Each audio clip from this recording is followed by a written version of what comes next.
Chapitre 7. L'interrogatoire. À peine de Villefort fut-il hors de la salle à manger qu'il quitta son masque joyeux pour prendre l'air grave d'un homme appelé à cette suprême fonction de prononcer sur la vie de son semblable. Or, malgré la mobilité de sa physionomie, mobilité que le substitut avait, comme doit faire un habile acteur, plus d'une fois étudiée devant sa glace, ce fut cette fois un travail pour lui que de froncer son sourcil et d'assombrir ses traits. En effet, à part le souvenir de cette ligne politique suivie par son père, et qui pouvait, s'il ne s'en éloignait complètement, faire dévier son avenir, Gérard de Villefort était en ce moment aussi heureux qu'il est donné à un homme de le devenir. Déjà riche par lui-même, il occupait à 27 ans une place élevée dans la magistrature.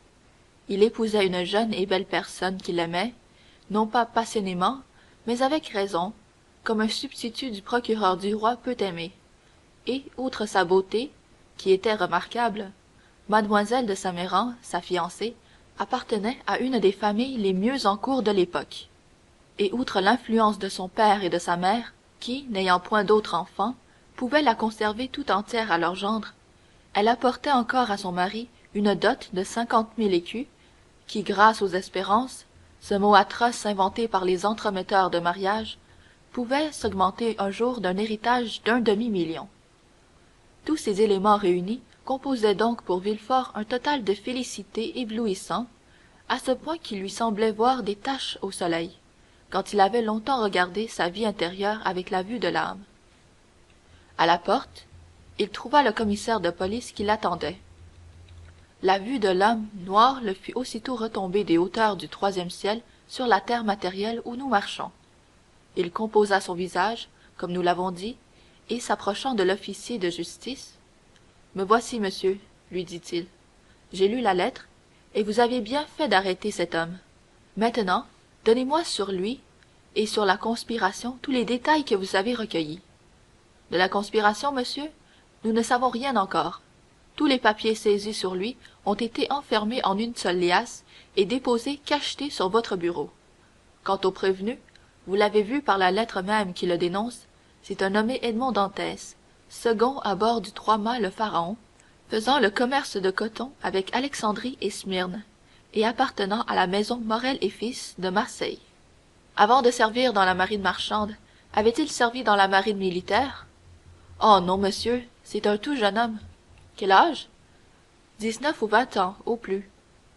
En ce moment, et comme Villefort, en suivant la grande rue, était arrivé au coin de la rue des Conseils, un homme qui semblait l'attendre au passage l'aborda. C'était M. Morrel. Ah, monsieur de Villefort, s'écria le brave homme en apercevant le substitut. Je suis bien heureux de vous rencontrer. Imaginez-vous qu'on vient de commettre la méprise la plus étrange, la plus inouïe. On vient d'arrêter le second de mon bâtiment, Edmond Dantès. Je le sais, monsieur, dit Villefort, et je viens pour l'interroger. Oh, monsieur, continua M. Morrel, emporté par son amitié pour le jeune homme, vous ne connaissez pas celui qu'on accuse, et je le connais, moi. Imaginez-vous l'homme le plus doux, l'homme le plus probe, et j'oserais presque dire l'homme qui sait le mieux son état de toute la marine marchande. Oh, monsieur de Villefort, je vous le recommande bien sincèrement et de tout mon cœur. Villefort, comme on a pu le voir, appartenait au parti noble de la ville, et M. Morrel au parti plébéien. Le premier était royaliste ultra, le second était soupçonné de sourd bonapartisme. Villefort regarda dédaigneusement Morrel et lui répondit avec froideur. Vous savez, monsieur, qu'on peut être doux dans la vie privée, probe dans ses relations commerciales, savant dans son état, et n'en être point moins un grand coupable, politiquement parlant. Vous le savez, n'est-ce pas, monsieur? Et le magistrat appuya sur ces derniers mots, comme s'il en voulait faire l'application à l'armateur lui-même, tandis que son regard scrutateur semblait vouloir pénétrer jusqu'au fond du cœur de cet homme assez hardi d'intercéder pour un autre, quand il devait savoir que lui-même avait besoin d'indulgence. Morrel rougit, car il ne se sentait pas la conscience bien nette à l'endroit des opinions politiques. Et d'ailleurs, la confidence que lui avait faite Dantès à l'endroit de son entrevue avec le grand maréchal et des quelques mots que lui avait adressés l'empereur lui troublaient quelque peu l'esprit. Il ajouta toutefois, avec l'accent du plus profond intérêt: je vous en supplie, monsieur de Villefort, soyez juste comme vous devez l'être, bon comme vous l'êtes toujours, et rendez-nous bien vite ce pauvre Dantès. Le rendez-nous sonna révolutionnairement à l'oreille du substitut du procureur du roi. Se dit-il tout bas, rendez-nous? Ce Dantès serait-il affilié à quelque secte de cabonnerie pour que son protecteur emploie ainsi, sans y songer, la formule collective? On l'a arrêté dans un cabaret, m'a-t-on dit, je crois, le commissaire, en nombreuse compagnie, a-t-il ajouté. Ce sera quelque vente. Puis, tout haut: monsieur, répondit-il, vous pouvez être parfaitement tranquille, et vous n'aurez pas fait un appel inutile à ma justice si le prévenu est innocent. Mais si, au contraire, il est coupable, nous vivons dans une époque difficile, monsieur, où l'impunité serait un fatal exemple. Je serais donc forcé de faire mon devoir.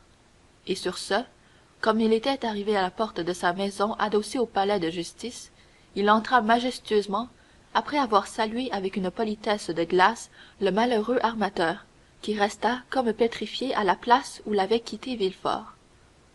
L'antichambre était pleine de gendarmes et d'agents de police. Au milieu d'eux, gardé à vue, enveloppé de regards flamboyants de haine, se tenait debout, calme et immobile, le prisonnier.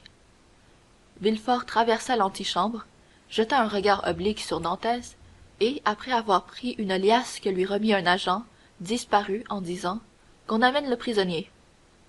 Si rapide qu'eût été ce regard, il avait suffi à Villefort pour se faire une idée de l'homme qu'il allait avoir à interroger. Il avait reconnu l'intelligence dans ce front large et ouvert, le courage dans cet œil fixe et ce sourcil froncé, et la franchise dans ces lèvres épaisses et à demi ouvertes, qui laissaient voir une double rangée de dents blanches comme l'ivoire. La première impression avait été favorable à Dantès. Mais Villefort avait entendu dire si souvent, comme un mot de profonde politique, qu'il fallait se défier de son premier mouvement, attendu que c'était le bon, qu'il appliqua la maxime à l'impression, sans tenir compte de la différence qu'il y avait entre les deux mots. Il étouffa donc les bons instincts qui voulaient envahir son cœur pour livrer de là assaut à son esprit, arrangea devant la glace sa figure des grands jours et s'assit, sombre et menaçant, devant son bureau. Un instant après lui, Dantès entra.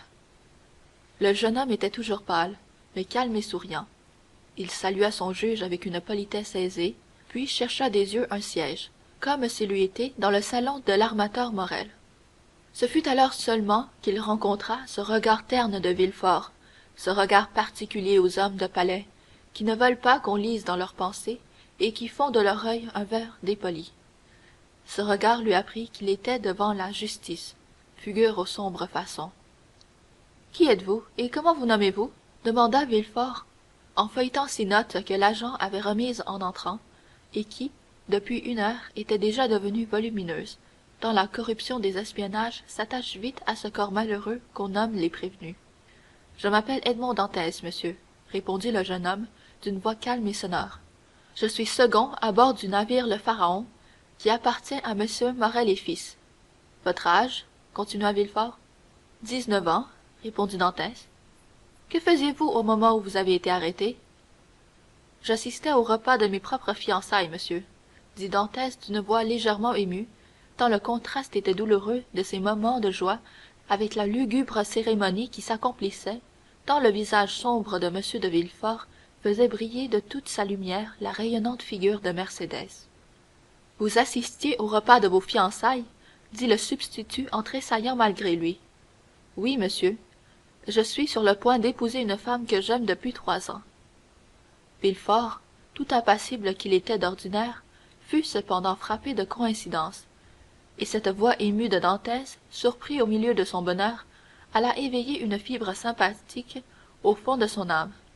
Lui aussi se mariait, lui aussi était heureux, et on venait détruire son bonheur pour qu'il contribuât à détruire la joie d'un homme qui, comme lui, touchait déjà au bonheur. Ce rapprochement philosophique, pensa-t-il, fera grand effet à mon retour dans le salon de M. de Saint-Méran, et il arrangea d'avance dans son esprit, et pendant que Dantès attendait de nouvelles questions, les mots antithétiques à l'aide desquels les orateurs construisent ces phrases ambitieuses d'applaudissements qui parfois font croire à une véritable éloquence. Lorsque son petit speech intérieur fut arrangé, Villefort sourit à son effet, et revenant à Dantès, continuez, monsieur, dit-il. Que voulez-vous que je continue? D'éclairer la justice. Que la justice me dise sur quel point elle veuille être éclairée, et je lui dirai tout ce que je sais. Seulement, ajouta-t-il à son tour avec un sourire, je la préviens que je ne sais pas grand-chose. Avez-vous servi sous l'usurpateur? J'allais être incorporé dans la marine militaire lorsqu'il est tombé.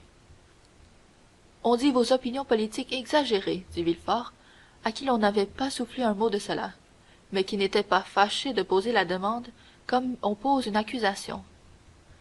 Mes opinions politiques à moi, monsieur? Hélas, c'est presque honteux à dire, mais je n'ai jamais eu ce qu'on appelle une opinion. J'ai 19 ans à peine, comme j'ai eu l'honneur de vous le dire. Je ne sais rien, je ne suis destiné à jouer aucun rôle. Le peu que je suis et que je serai, si l'on m'accorde la place que j'ambitionne, c'est à M. Morrel que je le devrai. Aussi, toutes mes opinions, je ne dirai pas politiques, mais privées, se bornent-elles à ces trois sentiments. J'aime mon père, je respecte M. Morrel et j'adore Mercédès. Voilà, monsieur, tout ce que je puis dire à la justice. Voyez-vous que c'est peu intéressant pour elle. À mesure que Dantès parlait, Villefort regardait son visage à la fois si doux et si ouvert, et se sentait revenir à la mémoire les paroles de Renée, qui, sans le connaître, lui avait demandé son indulgence pour le prévenu. Avec l'habitude qu'avait déjà le substitut du crime et des criminels, il voyait, à chaque parole de Dantès, surgir la preuve de son innocence. En effet, ce jeune homme, on pourrait presque dire cet enfant, simple, naturel, éloquent de cette éloquence du cœur qu'on ne trouve jamais quand on la cherche, pleine d'affection pour tous, parce qu'il était heureux, et que le bonheur rend bons les méchants eux-mêmes, versait jusque sur son juge la douce affabilité qui débordait dans son cœur. Edmond n'avait dans le regard, dans la voix, dans le geste, tout rude et tout sévère qu'avait été Villefort envers lui, que caresse et bonté pour celui qui l'interrogeait. Pardieu, se dit Villefort, voici un charmant garçon, et je n'aurai pas grand-peine, je l'espère, à me faire bien voir de Renée en accomplissant la première recommandation qu'elle m'a faite. Cela me vaudra un bon serment de main devant tout le monde et un charmant baiser dans un coin.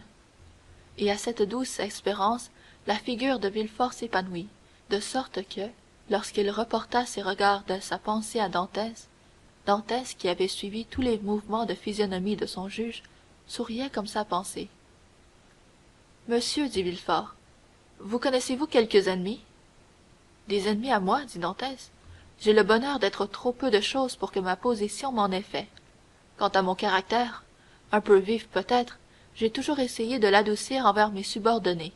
J'ai 10 ou 12 matelots sous mes ordres, qu'on les interroge, monsieur, et ils vous diront qu'ils m'aiment et me respectent, non pas comme un père, je suis trop jeune pour cela, mais comme un frère aîné. Mais à défaut d'ennemis, peut-être avez-vous des jaloux? Vous allez être nommé capitaine à 19 ans, ce qui est un poste élevé dans votre état. Vous allez épouser une jolie femme qui vous aime, ce qui est un bonheur rare dans tous les états de la terre. Ces deux préférences du destin ont pu vous faire des envieux. Oui, vous avez raison. Vous devez mieux connaître les hommes que moi, et c'est possible. Mais si ces envieux devaient être parmi mes amis, je vous avoue que j'aime mieux ne pas les connaître pour ne point être forcé de les haïr. Vous avez tort, monsieur. Il faut toujours, autant que possible, voir clair autour de soi.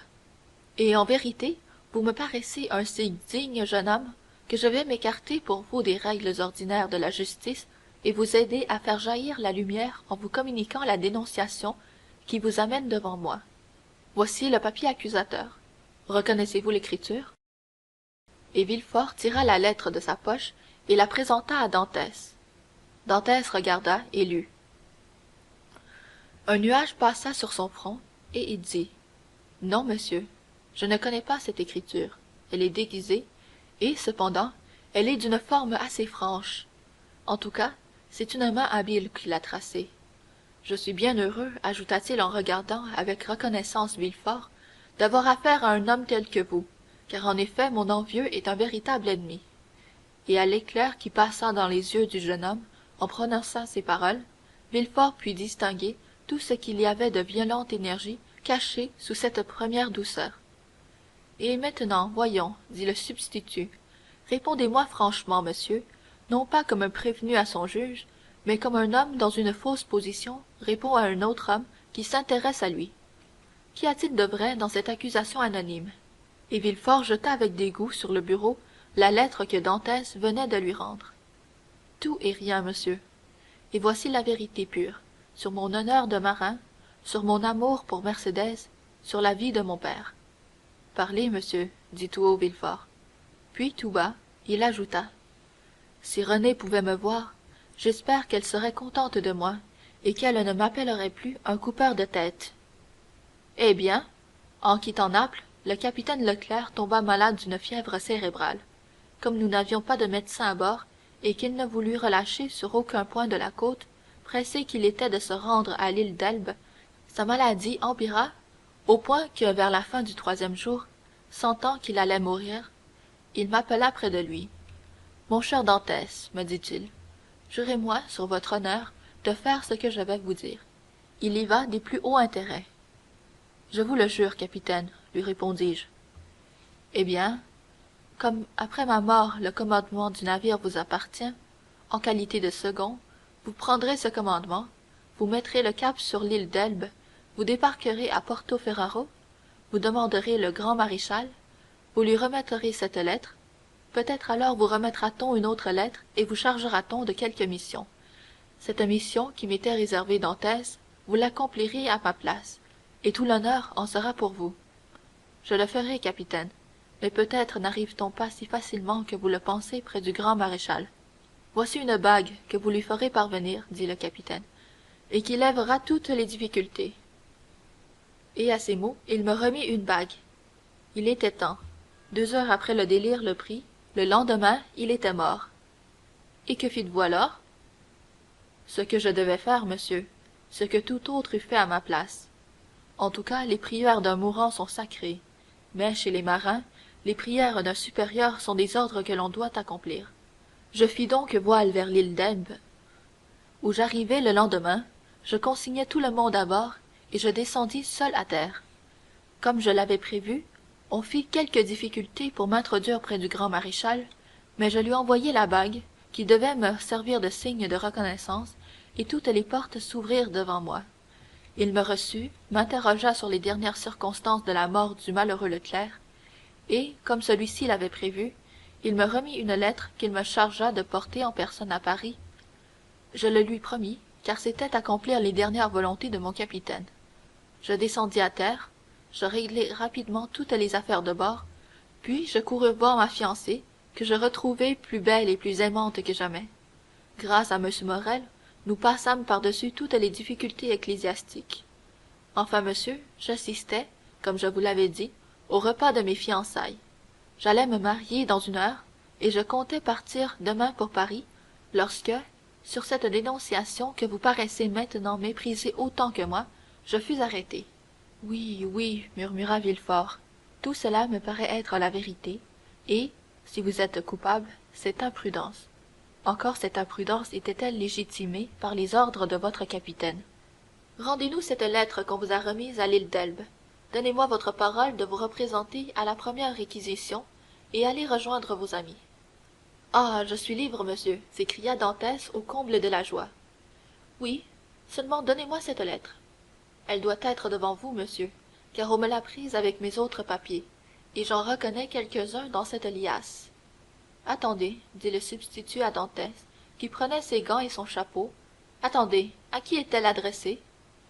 À M. Noirtier, rue Coq-Héron à Paris. La foudre tombée sur Villefort ne l'eût point frappé d'un coup plus rapide et plus imprévu. Il retomba sur son fauteuil, d'où il s'était levé à demi pour atteindre la liasse de papier saisie sur Dantès, et, la feuilletant précipitamment, il en tira la lettre fatale, sur laquelle il jeta un regard empreint d'une indicible terreur. Monsieur Noirtier, rue Coq-Héron, numéro 13, murmura-t-il en pâlissant de plus en plus. Oui, monsieur, répondit Dantès étonné. Le connaissez-vous? Non, répondit vivement Villefort. Un fidèle serviteur du roi ne connaît pas les conspirateurs. Il s'agit donc d'une conspiration? Demanda Dantès, qui commençait, après s'être cru libre, à reprendre une terreur plus grande que la première. En tout cas, monsieur, je vous l'ai dit, j'ignorais complètement le contenu de la dépêche dont j'étais porteur. Oui, reprit Villefort d'une voix sourde, mais vous savez le nom de celui à qui elle était adressée.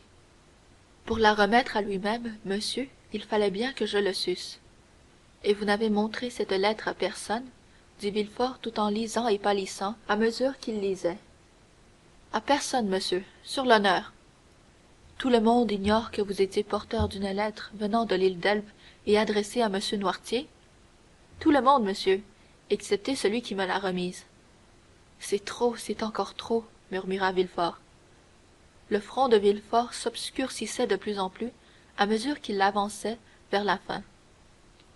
Ses lèvres blanches, ses mains tremblantes, ses yeux ardents faisaient passer dans l'esprit de Dantès les plus douloureuses appréhensions. Après cette lecture, Villefort laissa tomber sa tête dans ses mains et demeura un instant accablé.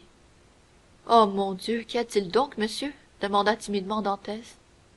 Villefort ne répondit pas, mais au bout de quelques instants, il releva sa tête pâle et décomposée, et relut une seconde fois la lettre.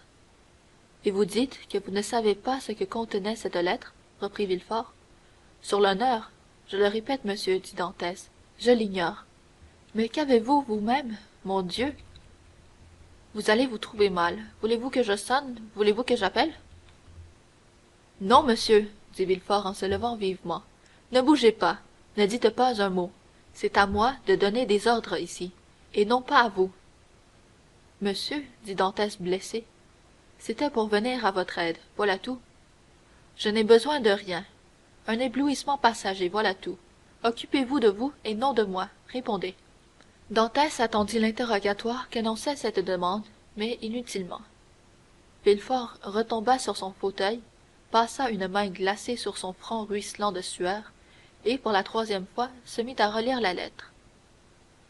Oh, s'il sait ce que contient cette lettre, murmura-t-il, et qu'il apprenne jamais que Noirtier est le père de Villefort, je suis perdu, perdu à jamais.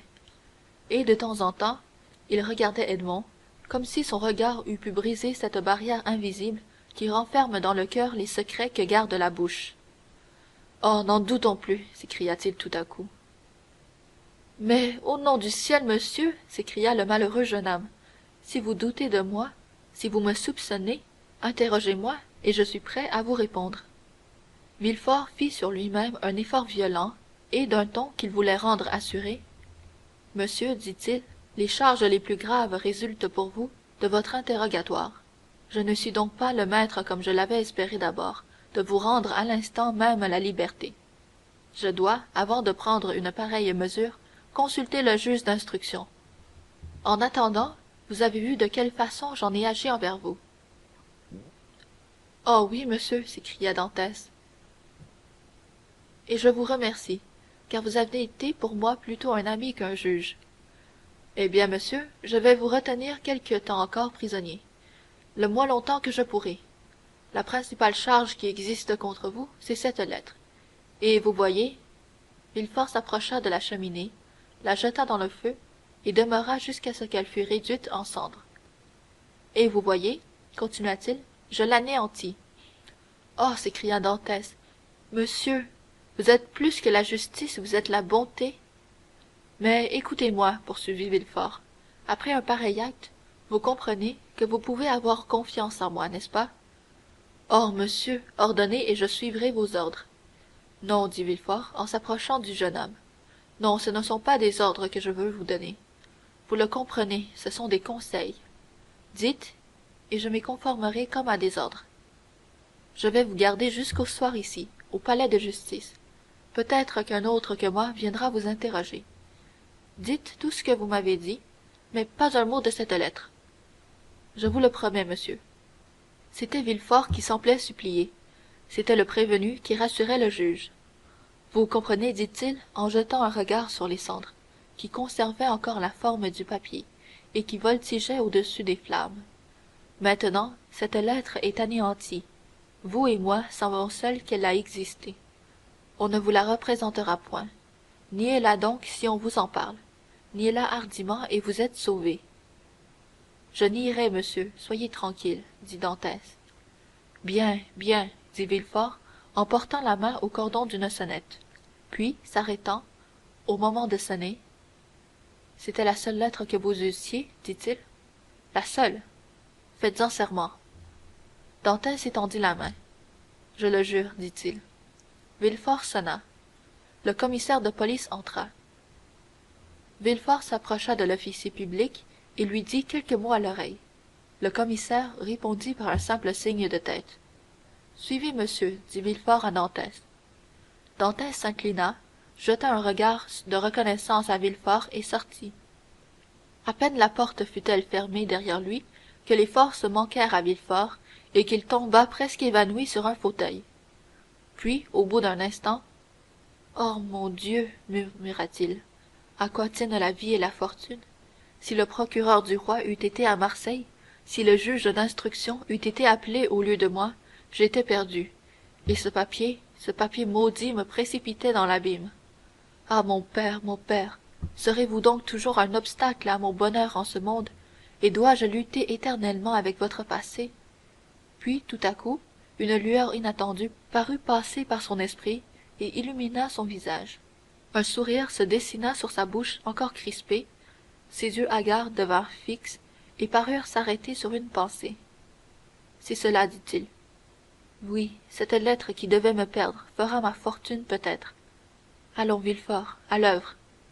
Et, après s'être assuré que le prévenu n'était plus dans l'antichambre, le substitut du procureur du roi sortit à son tour et s'achemina vivement vers la maison de sa fiancée. Chapitre 8. Le château d'If. En traversant l'antichambre, le commissaire de police fit un signe à deux gendarmes, lesquels se placèrent l'un à droite, l'autre à gauche de Dantès. On ouvrit une porte qui communiquait de l'appartement du procureur du roi au palais de justice. On suivit quelque temps un de ces grands corridors sombres qui font frissonner ceux-là qui y passent, quand même ils n'ont aucun motif de frissonner. De même que l'appartement de Villefort communiquait au palais de justice, le palais de justice communiquant à la prison, sombre monument accolé au palais et que regarde curieusement de toutes ses ouvertures béantes le clocher des accoules qui se dresse devant lui. Après nombre de détours dans le corridor qu'il suivait, Dantès vit s'ouvrir une porte avec un guichet de fer. Le commissaire de police frappa, avec un marteau de fer, 3 coups qui retentirent pour Dantès comme s'ils étaient frappés sur son cœur. La porte s'ouvrit, les deux gendarmes poussèrent légèrement leur prisonnier, qui hésitait encore. Dantès franchit le seuil redoutable, et la porte se referma bruyamment derrière lui. Il respira un autre air, un air méphitique et lourd. Il était en prison. On le conduisit dans une chambre assez propre, mais grillée et verrouillée. Il en résulta que l'aspect de sa demeure ne lui donna point trop de crainte. D'ailleurs, les paroles du substitut du procureur du roi, prononcées avec une voix qui avait paru à Dantès si pleine d'intérêt, résonnaient à son oreille comme une douce promesse d'espérance. Il était déjà 4 heures lorsque Dantès avait été conduit dans sa chambre. On était, comme nous l'avons dit, au 1er mars. Le prisonnier se trouva donc bientôt dans la nuit. Alors le sens de l'ouïe s'augmenta chez lui du sens de la vue qui venait de s'éteindre. Au moindre bruit qui pénétrait jusqu'à lui, convaincu qu'on venait le mettre en liberté, il se levait vivement et faisait un pas vers la porte. Mais bientôt le bruit s'en allait mourant dans une autre direction, et Dantès retombait sur son escabeau. Enfin, vers les 10 heures du soir, au moment où Dantès commençait à perdre l'espoir, un nouveau bruit se fit entendre, qui lui parut cette fois se diriger vers sa chambre. En effet, des pas retentirent dans le corridor et s'arrêtèrent devant sa porte. Une clef tourna dans la serrure, les verrous grincèrent, et la massive barrière de chêne s'ouvrit, laissant voir tout à coup dans la chambre sombre l'éblouissante lumière des 2 torches. À la lueur de ces 2 torches, Dantès vit briller les sabres et les mousquetons de 4 gendarmes. Il avait fait 2 pas en avant, il demeura immobile à sa place en voyant ce surcroît de force. « Venez-vous me chercher » demanda Dantès. « Oui » répondit un des gendarmes. « De la part de monsieur le substitut du procureur du roi ?»« Mais je le pense. »« Bien, dit Dantès, je suis prêt à vous suivre. » La conviction qu'on venait le chercher de la part de M. de Villefort ôtait toute crainte au malheureux jeune homme.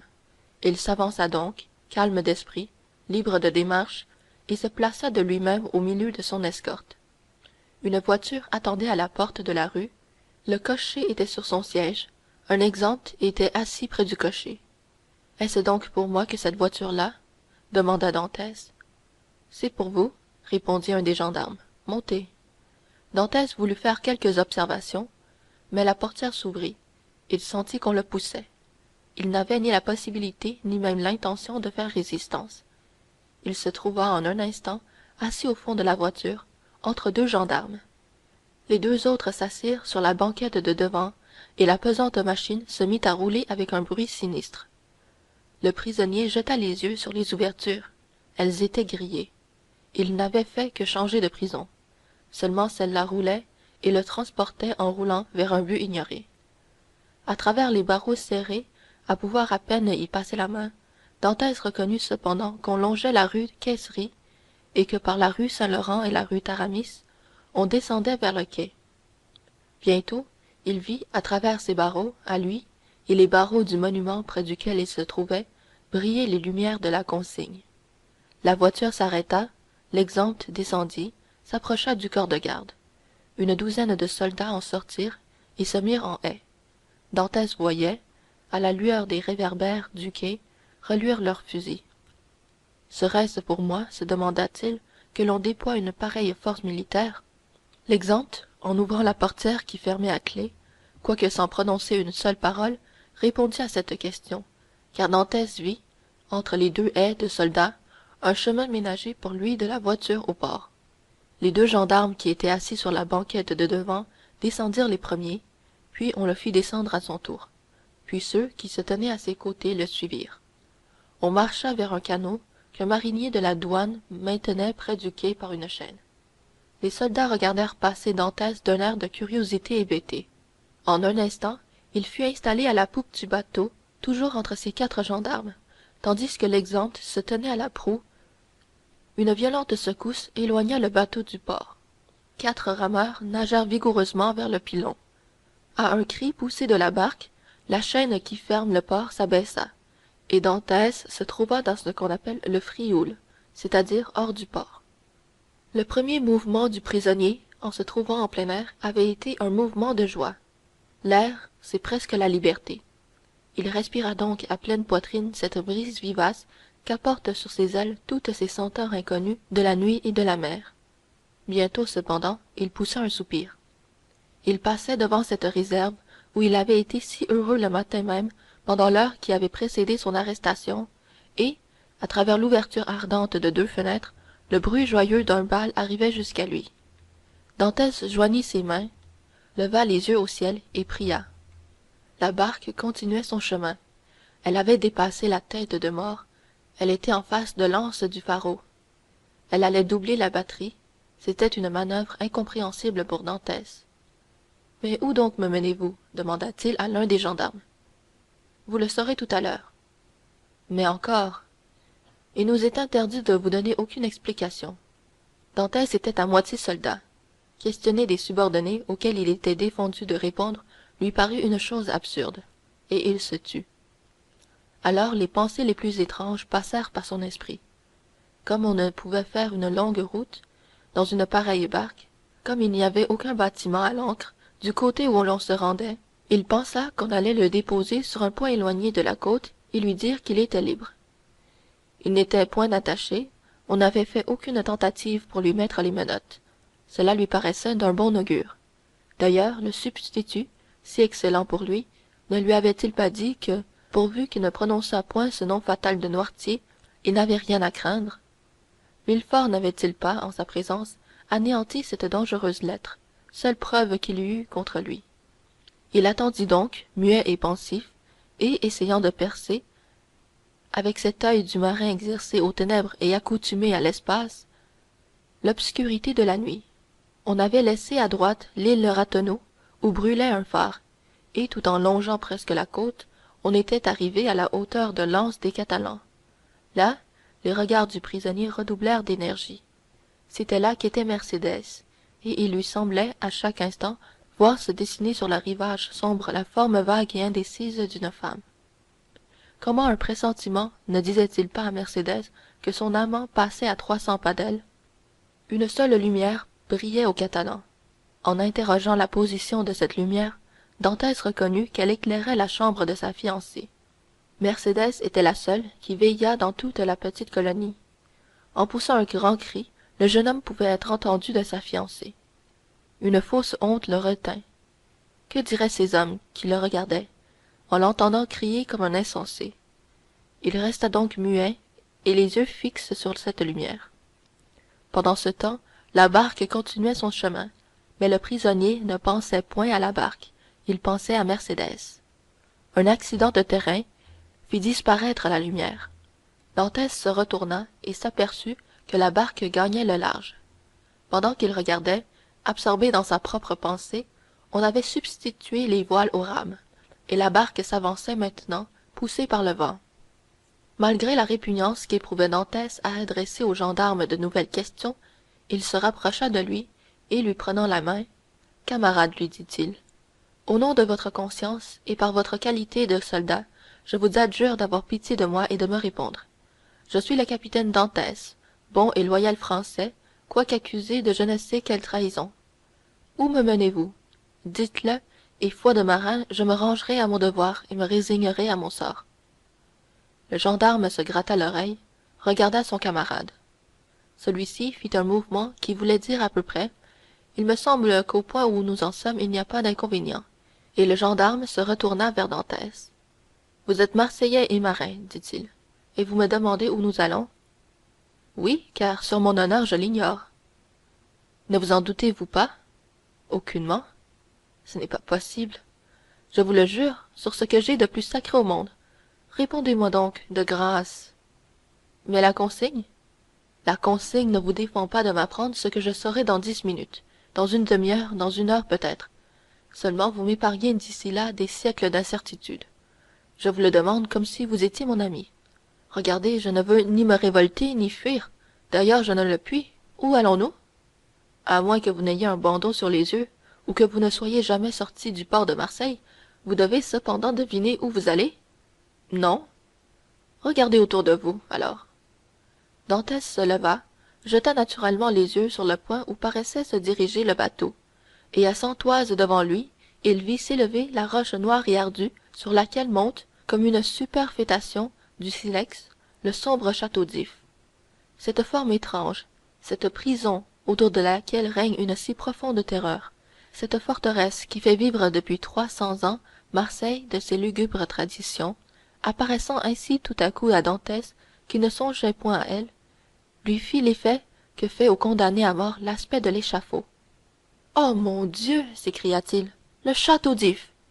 Et qu'allons-nous faire là? Le gendarme sourit.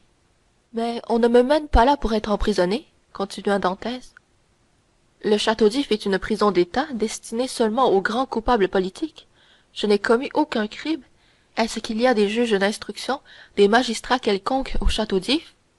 Il n'y a, je suppose, dit le gendarme, qu'un gouverneur, des geôliers, une garnison et de bons murs.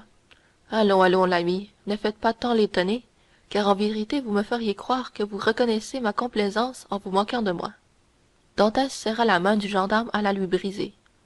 Vous prétendez donc, dit-il, que l'on me conduit au château d'If pour m'y emprisonner? C'est probable, dit le gendarme, mais en tout cas, camarade, il est inutile de me serrer si fort. Sans autre information, sans autre formalité? Demanda le jeune homme. Les formalités sont remplies, l'information est faite. Ainsi, malgré la promesse de M. de Villefort? Je ne sais si M. de Villefort vous a fait une promesse, dit le gendarme, mais ce que je sais, c'est que nous allons au château d'If. Eh bien, que faites-vous donc? Holà, camarade, à moi! Par un mouvement prompt comme l'éclair, qui cependant avait été prévu par l'œil exercé du gendarme, Dantès avait voulu s'élancer à la mer, mais 4 poignets vigoureux le retinrent au moment où ses pieds quittaient le plancher du bateau. Il retomba au fond de la barque en hurlant de rage. Bon, s'écria le gendarme en lui mettant un genou sur la poitrine. Bon, voilà comme vous tenez votre parole de marin. Fiez-vous donc aux gens doucereux. Eh bien maintenant, mon cher ami, faites un mouvement, un seul, et je vous loge une balle dans la tête. J'ai manqué à ma première consigne, mais je vous en réponds, je ne manquerai pas à la seconde. Et il abaissa effectivement sa carabine vers Dantès, qui sentit s'appuyer le bout du canon contre sa tempe. Un instant, il eut l'idée de faire ce mouvement défendu et d'en finir ainsi violemment avec le malheur inattendu qui s'était abattu sur lui et l'avait pris tout à coup dans ses serres de vautour. Mais justement, parce que ce malheur était inattendu, Dantès songea qu'il ne pouvait être durable. Puis les promesses de M. de Villefort lui revinrent à l'esprit. Puis, s'il faut le dire enfin, cette mort au fond du bateau, venant de la main d'un gendarme, lui apparut laide et nue. Il retomba donc sur le plancher de la barque en poussant un hurlement de rage et en se rongeant les mains avec fureur. Presque au même instant, un choc violent ébranla le canot. Un des bateliers sauta sur le roc que la proue de la petite barque venait de toucher. Une corde grinça en se déroulant autour d'une poulie, et Dantès comprit qu'on était arrivé et qu'on amarrait l'esquif. En effet, ses gardiens, qui le tenaient à la fois par les bras et par le collet de son habit, le forcèrent à se relever, le contraignirent à descendre à terre et le traînèrent vers les degrés qui montaient à la porte de la citadelle, tandis que l'exempt, armé d'un mousqueton à baïonnette, le suivait par derrière. Dantès, au reste, ne fit point une résistance inutile. Sa lenteur venait plutôt d'inertie que d'opposition. Il était étourdi et chancelant comme un homme ivre. Il vit de nouveau des soldats qui s'échelonnaient sur le talus rapide. Il sentit des escaliers qui le forçaient de lever les pieds. Il s'aperçut qu'il passait sous une porte et que cette porte se refermait derrière lui. Mais tout cela machinalement, comme à travers un brouillard, sans rien distinguer de positif. Il ne voyait même plus la mer, cette immense douleur des prisonniers qui regardent l'espace avec le sentiment terrible qu'ils sont impuissants à le franchir. Il y eut une halte d'un moment pendant laquelle il essaya de recueillir ses esprits. Il regarda autour de lui. Il était dans une cour carrée, formée par 4 autres murailles. On entendait le pas lent et régulier des sentinelles, et chaque fois qu'elles passaient devant 2 ou 3 reflets que projetait sur les murailles la lueur de 2 ou 3 lumières qui brillaient dans l'intérieur du château, on voyait scintiller le canon de leurs fusils. On attendit là 10 minutes à peu près. Certain que Dantès ne pouvait plus fuir, les gendarmes l'avaient lâché. On semblait attendre des ordres. Ces ordres arrivèrent. « Où est le prisonnier » demanda une voix. « Le voici » répondirent les gendarmes. « Qu'il me suive, je vais le conduire à son logement. »« Allez » dirent les gendarmes en poussant Dantès. Le prisonnier suivit son conducteur, qui le conduisit effectivement dans une salle presque souterraine, dont les murailles nues et suantes semblaient imprégnées d'une vapeur de larmes. Une espèce de lampion posé sur un escabeau, et dont la mèche nageait dans une graisse fétide, illuminait les parois lustrées de cet affreux séjour, et montrait à Dantès son conducteur, espèce de geôlier subalterne, mal vêtu et de basse mine. « Voici votre chambre pour cette nuit, dit-il. Il est tard et monsieur le gouverneur est couché. Demain, quand il se réveillera et qu'il aura pris connaissance des ordres qui vous concernent, peut-être vous changera-t-il de domicile. En attendant, voici du pain. Il y a de l'eau dans cette cruche, de la paille là-bas dans un coin. C'est tout ce qu'un prisonnier peut désirer.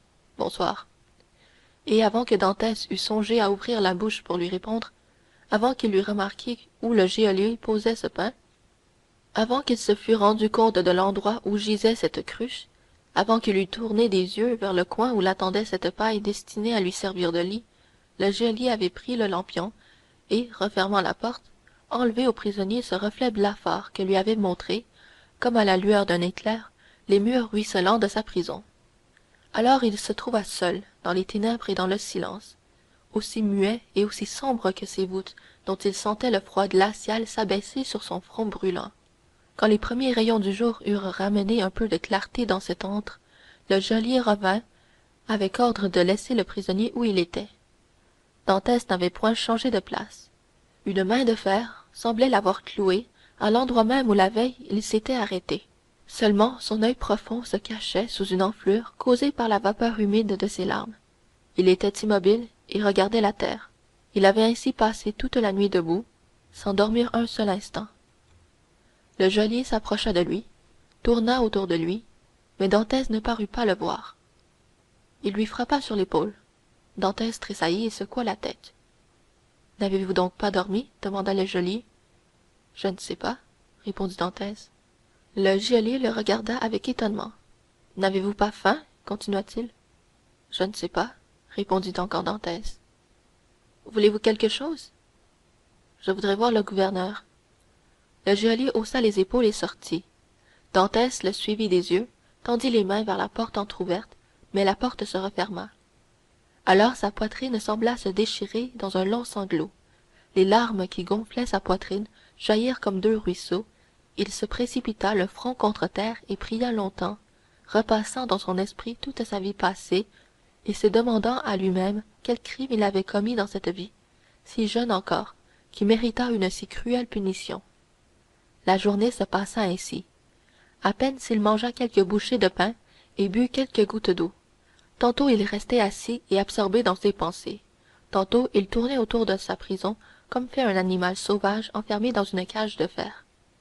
Une pensée surtout le faisait bondir. C'est que, pendant cette traversée, où, dans son ignorance du lieu où on le conduisait, il était resté si calme et si tranquille. Il aurait pu 10 fois se jeter à la mer, et une fois dans l'eau, grâce à son habileté à nager, grâce à cette habitude qui faisait de lui un des plus habiles plongeurs de Marseille, disparaître sous l'eau, échapper à ses gardiens, gagner la côte, fuir, se cacher dans quelque crique déserte, attendre un bâtiment génois ou catalan, gagner l'Italie ou l'Espagne, et de là écrire à Mercédès de venir le rejoindre. Quant à sa vie, dans aucune contrée il n'en était inquiet. Partout les bons marins sont rares. Il parlait l'italien comme un Toscan, l'espagnol comme un enfant de la vieille Castille. Il eût vécu libre, heureux avec Mercédès, son père, car son père fut venu le rejoindre, tandis qu'il était prisonnier, enfermé au château d'If, dans cette infranchissable prison, ne sachant pas ce que devenait son père, ce que devenait Mercédès, et tout cela parce qu'il avait cru à la parole de Villefort. C'était à en devenir fou. Aussi Dantès se roulait-il furieux sur la paille fraîche que lui avait apportée son geôlier. Le lendemain, à la même heure, le geôlier entra. Eh bien, lui demanda le geôlier, êtes-vous plus raisonnable aujourd'hui qu'hier?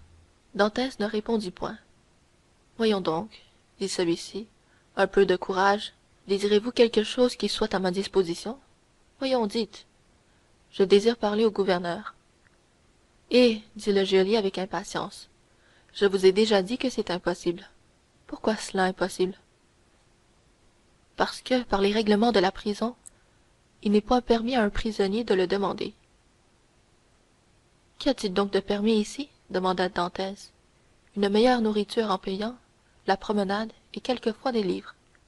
Je n'ai pas besoin de livres, je n'ai aucune envie de me promener, et je trouve ma nourriture bonne. Ainsi je ne veux qu'une chose, voir le gouverneur. Si vous m'ennuyez à me répéter toujours la même chose, dit le geôlier, je ne vous apporterai plus à manger. Eh bien, dit Dantès, si tu ne m'apportes plus à manger, je mourrai de faim, voilà tout. L'accent avec lequel Dantès prononça ces mots prouva au geôlier que son prisonnier serait heureux de mourir. Aussi, comme tout prisonnier, de compte fait rapporte 10 sous à peu près par jour à son geôlier, celui de Dantès envisagea le déficit que résulterait pour lui de sa mort, et reprit d'un ton plus adouci. Écoutez, ce que vous désirez là est impossible. Ne le demandez donc pas davantage, car il est sans exemple que, sur sa demande, le gouverneur soit venu dans la chambre d'un prisonnier. Seulement, soyez bien sage, on vous permettra la promenade. Et il est possible qu'un jour, pendant que vous vous promènerez, le gouverneur passe. Alors vous l'interrogerez, et s'il veut vous répondre, cela le regarde. Mais, dit Dantès, combien de temps puis-je attendre ainsi sans que ce hasard se présente? Ah, dame, dit le geôlier, 1 mois, 3 mois, 6 mois, 1 an peut-être.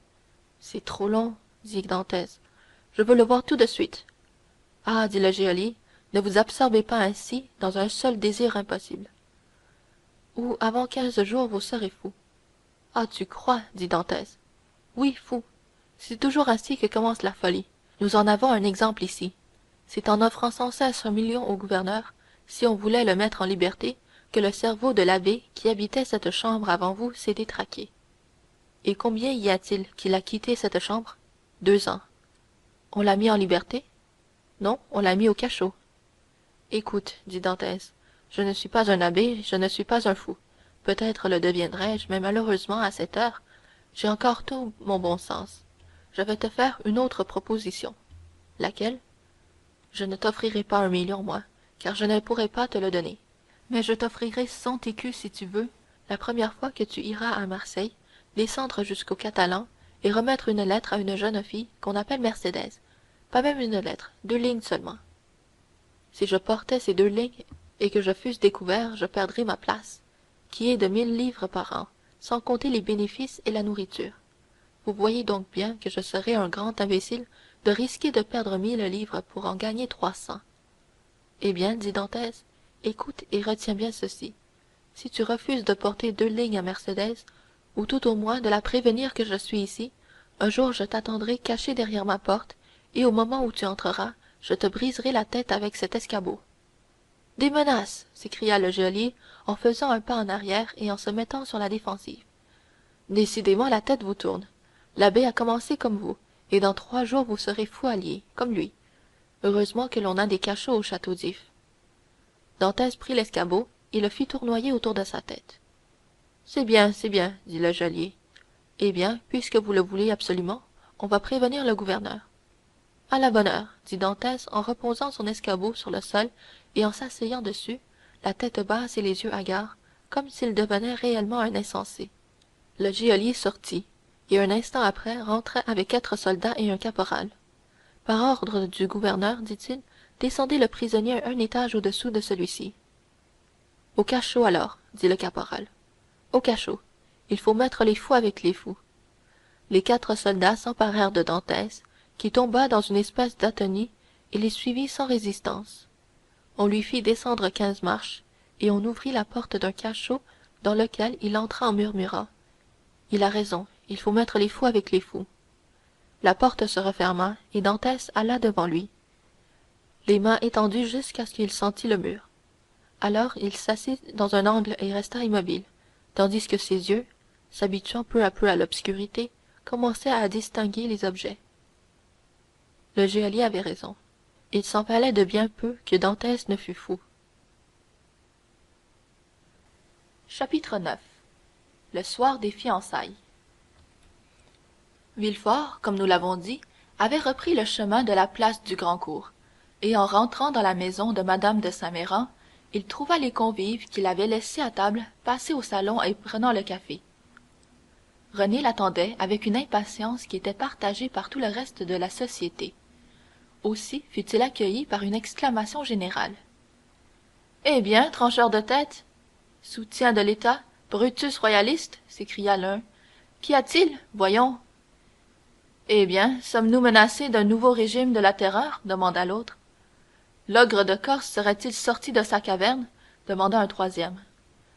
Madame la marquise, dit Villefort, s'approchant de sa future belle-mère, je viens vous prier de m'excuser si je suis forcé de vous quitter ainsi. Monsieur le marquis, pourrais-je avoir l'honneur de vous dire 2 mots en particulier? Ah, mais c'est donc réellement grave? Demanda la marquise, en remarquant le nuage qui obscurcissait le front de Villefort. Si grave que je suis forcé de prendre congé de vous pour quelques jours. Ainsi, continua-t-il en se tournant vers Renée, voyez s'il faut que la chose soit grave. Vous partez, monsieur? S'écria Renée, incapable de cacher l'émotion que lui causait cette nouvelle inattendue. Hélas oui, mademoiselle, répondit Villefort, il le faut. Et où allez-vous donc? Demanda la marquise. C'est le secret de la justice, madame.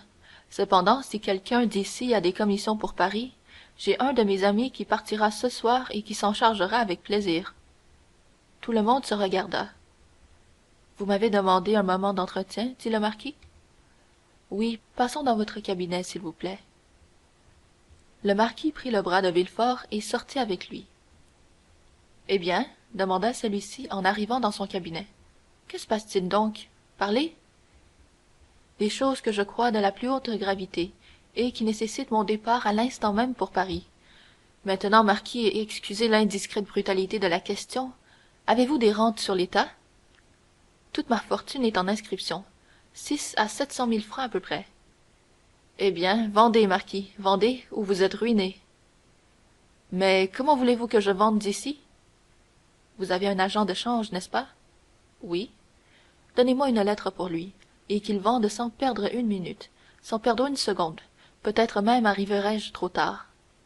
Diable, dit le marquis, ne perdons pas de temps. Et il se mit à table et écrivit une lettre à son agent de change, dans laquelle il lui ordonnait de vendre à tout prix. Maintenant que j'ai cette lettre, dit Villefort en la serrant soigneusement dans son portefeuille, il m'en faut une autre. Pour qui? Pour le roi. Pour le roi? Oui. Mais je n'ose prendre sur moi d'écrire ainsi à sa majesté. Aussi n'est-ce point à vous que je la demande, mais je vous charge de la demander à monsieur de Salvieux. Il faut qu'il me donne une lettre à l'aide de laquelle je puisse pénétrer près de sa majesté, sans être soumis à toutes les formalités de demande d'audience, qui peuvent me faire perdre un temps précieux. Mais n'avez-vous pas le garde des sceaux qui a ces grandes entrées aux Tuileries, et par l'intermédiaire duquel vous pouvez jour et nuit parvenir jusqu'au roi? Oui, sans doute, mais il est inutile que je partage avec un autre le mérite de la nouvelle que je porte. Comprenez-vous? Le garde des sceaux me reléguerait tout naturellement au second rang et m'enlèverait tout le bénéfice de la chose. Je ne vous dis qu'une chose, marquis. Ma carrière est assurée si j'arrive le premier aux Tuileries, car j'aurai rendu au roi un service qui ne lui sera pas permis d'oublier. En ce cas, mon cher, allez faire vos paquets. Moi, j'appelle de Salvieux, et je lui fais écrire la lettre qui doit vous servir de laissez-passer. Bien, ne perdez pas de temps, car dans un quart d'heure, il faut que je sois en chaise de poste. Faites arrêter votre voiture devant la porte. Sans aucun doute. Vous m'excuserez auprès de la marquise, n'est-ce pas?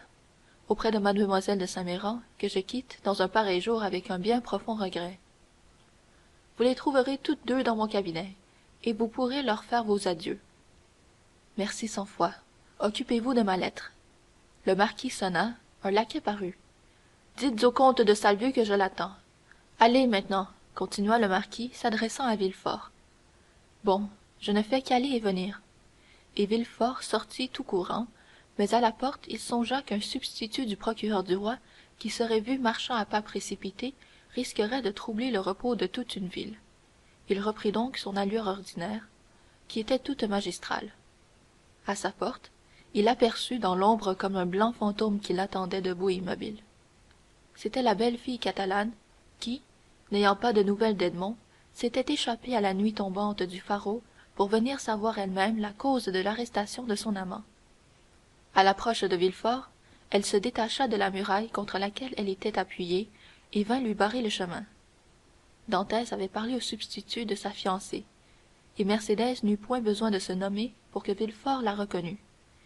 Il fut surpris de la beauté et de la dignité de cette femme, et lorsqu'elle lui demanda ce qui était devenu son amant, il lui sembla que c'était lui l'accusé et que c'était elle le juge.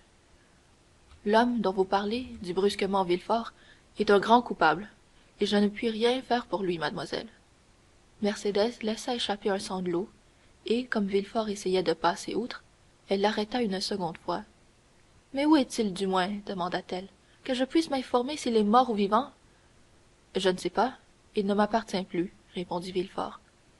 Et, gêné par ce regard fin et cette suppliante attitude, il repoussa Mercédès et rentra, refermant vivement la porte comme pour laisser dehors cette douleur qu'on lui apportait. Mais la douleur ne se laisse pas repousser ainsi. Comme le trait mortel dont parle Virgile, l'homme blessé l'emporte avec lui. Villefort rentra, referma la porte, mais arrivé dans son salon, les jambes lui manquèrent à son tour. Il poussa un soupir qui ressemblait à un sanglot et se laissa tomber dans un fauteuil. Alors, au fond de ce cœur malade naquit le premier germe d'un ulcère mortel. Cet homme qu'il sacrifiait à son ambition, cet innocent qui payait pour son père coupable, lui apparut pâle et menaçant, donnant la main à sa fiancée, pâle comme lui, et traînant après lui le remords, non pas celui qui fait bondir le malade comme les furieux de la fatalité antique, mais ce tintement sourd et douloureux qui, à de certains moments, frappe sur le cœur et meurtrit au souvenir d'une action passée, meurtrissure dont les lancinantes douleurs creusent un mal qui va s'approfondissant jusqu'à la mort. Alors il y eut dans l'âme de cet homme encore un instant d'hésitation. Déjà plusieurs fois il avait requis, et cela sans autre émotion que celle de la lutte du juge avec l'accusé, la peine de mort contre les prévenus. Et ces prévenus, exécutés grâce à son éloquence foudroyante qui avait entraîné ou les juges ou le jury, n'avaient pas même laissé un nuage sur son front, car ces prévenus étaient coupables, ou du moins Villefort les croyait tels. Mais cette fois, c'était bien autre chose. Cette peine de la prison perpétuelle, il venait de l'appliquer à un innocent qui allait être heureux, et dont il détruisait non seulement la liberté, mais le bonheur. Cette fois, il n'était plus juge, il était bourreau. En songeant à cela, il sentait ce battement sourd que nous avons décrit, et qui lui était inconnu jusqu'alors, retentissant au fond de son cœur et emplissant sa poitrine de vagues appréhensions. C'est ainsi que, par une violente souffrance instinctive, est averti le blessé, qui jamais n'approchera sans trembler le doigt de sa blessure ouverte et saignante avant que sa blessure soit fermée. Mais la blessure qu'avait reçue Villefort était de celles qui ne se ferment pas, ou qui ne se ferment que pour se rouvrir plus sanglante et plus douloureuse qu'auparavant. Si, dans ce moment, la douce voix de Renée eût retenti à son oreille pour lui demander grâce, si la belle Mercédès fût entrée et lui eût dit, au nom de Dieu qui nous regarde et qui nous juge, rendez-moi mon fiancé. Oui, ce front à moitié plié sous la nécessité s'y fût courbé tout à fait, et de ses mains glacées eût sans doute, au risque de tout ce qui pouvait en résulter pour lui, signé l'ordre de mettre en liberté Dantès. Mais aucune voix ne murmura dans le silence, et la porte ne s'ouvrit que pour donner entrée au valet de chambre de Villefort, qui vint lui dire que les chevaux de poste étaient attelés à la calèche de voyage. Villefort se leva, ou plutôt bondit, comme un homme qui triomphe d'une lutte intérieure, courut à son secrétaire, versa dans ses poches tout l'or qui se trouvait dans un de ses tiroirs, tourna un instant effaré dans la chambre, la main sur son front, et articulant des paroles sans suite. Puis, enfin, sentant que son valet de chambre venait de lui poser son manteau sur les épaules, il sortit, s'élança en voiture, et ordonna d'une voix brève de toucher rue du Grand-Cours, chez M de Saint-Méran. Le malheureux Dantès était condamné. Comme l'avait promis M de Saint-Méran, Villefort trouva la marquise et Renée dans le cabinet. En apercevant Renée, le jeune homme tressaillit, car il crut qu'elle allait lui demander de nouveau la liberté de Dantès. Mais, hélas, il faut le dire à la honte de notre égoïsme, la belle jeune fille n'était préoccupée que d'une chose, le départ de Villefort. Elle aimait Villefort. Villefort allait partir au moment de devenir son mari. Villefort ne pouvait dire quand il reviendrait, et Renée, au lieu de plaindre Dantès, maudit l'homme qui, par son crime, la séparait de son amant. Que devait donc dire Mercédès? La pauvre Mercédès avait retrouvé, au coin de la rue de la Loge, Fernand, qui l'avait suivie. Elle était rentrée au Catalan, et mourante, désespérée, elle s'était jetée sur son lit. Devant ce lit, Fernand s'était mis à genoux, et pressant sa main glacée, que Mercédès ne songeait pas à retirer, il la couvrait de baisers brûlants que Mercédès ne sentait même pas. Elle passa la nuit ainsi. La lampe s'éteignit quand il n'y eut plus d'huile. Elle ne vit pas plus l'obscurité qu'elle n'avait vu la lumière, et le jour revint sans qu'elle vît le jour. La douleur avait mis devant ses yeux un bandeau qui ne lui laissait voir qu'Edmond. « Ah, vous êtes là, dit-elle enfin, en se retournant du côté de Fernand.